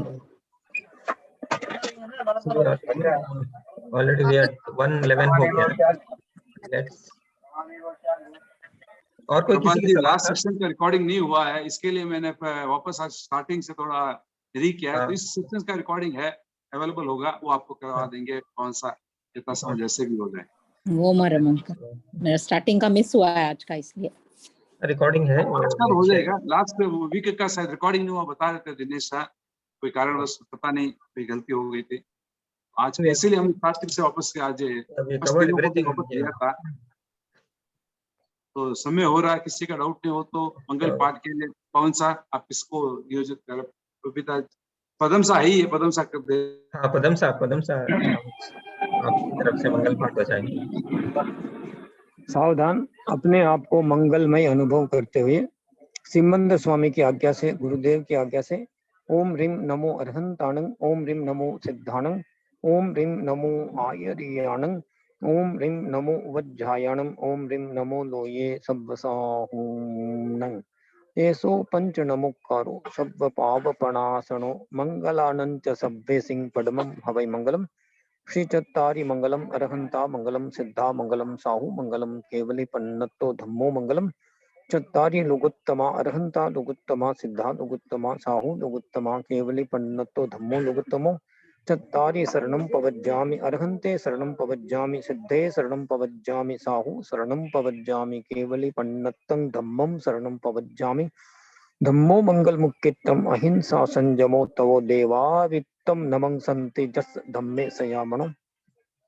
जगित्ता भारहम वासम चक्रवर्ती महिडियो संति संति करेलो ये पत्तो गई मनुत्तरम देव दानव गंधर्व जख रक्षस किन्नरा बम्बयारिंग नमं संति दुक्करंजे करंतितम मंगलम भगवान वीरो मंगलम गौतमो गणि मंगलम स्थूल भद्राद्या जैन धर्मोस्तु मंगलम मंगलम मतिमान भिक्षु मंगलम भार मल्लक मंगलम राय चंद्राध्या मंगलम तुलसी गुरु महाप्रज्ञोस्तु मंगलम महाश्रवणोस्तु मंगलम तेरा पंतोस्तु मंगलम विघ्नहरण मंगल करण स्वाम भिक्षुनु नाम गुण ओलक समरण किया सरे अचिंत्य काम विघ्नहरण मंगल करण स्वाम भिक्षुनु नाम गुण ओलक समरण किया सरे अचिंत्य काम विघ्नहरण मंगल करण स्वाम भिक्षुनो नाम गुण ओलक समरण किया सरे अचिंत्य काम सरे अचिंत्य काम।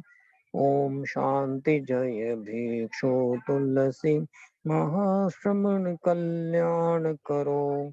ओम शांति जय भिक्षु तुलसी महाश्रमण कल्याण करो।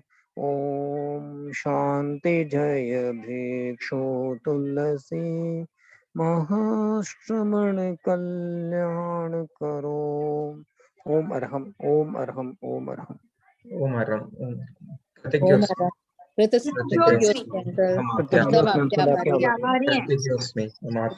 हम सब आपके आभारी हैं। हम सब आपके आभारी। धन्यवाद। जय जिनेंद्र सबको। जय जिनेंद्र सबको। सबको सारे जय जिनेंद्र। जय जिनेंद्र। तो एंड कर रहा हूँ मीटिंग।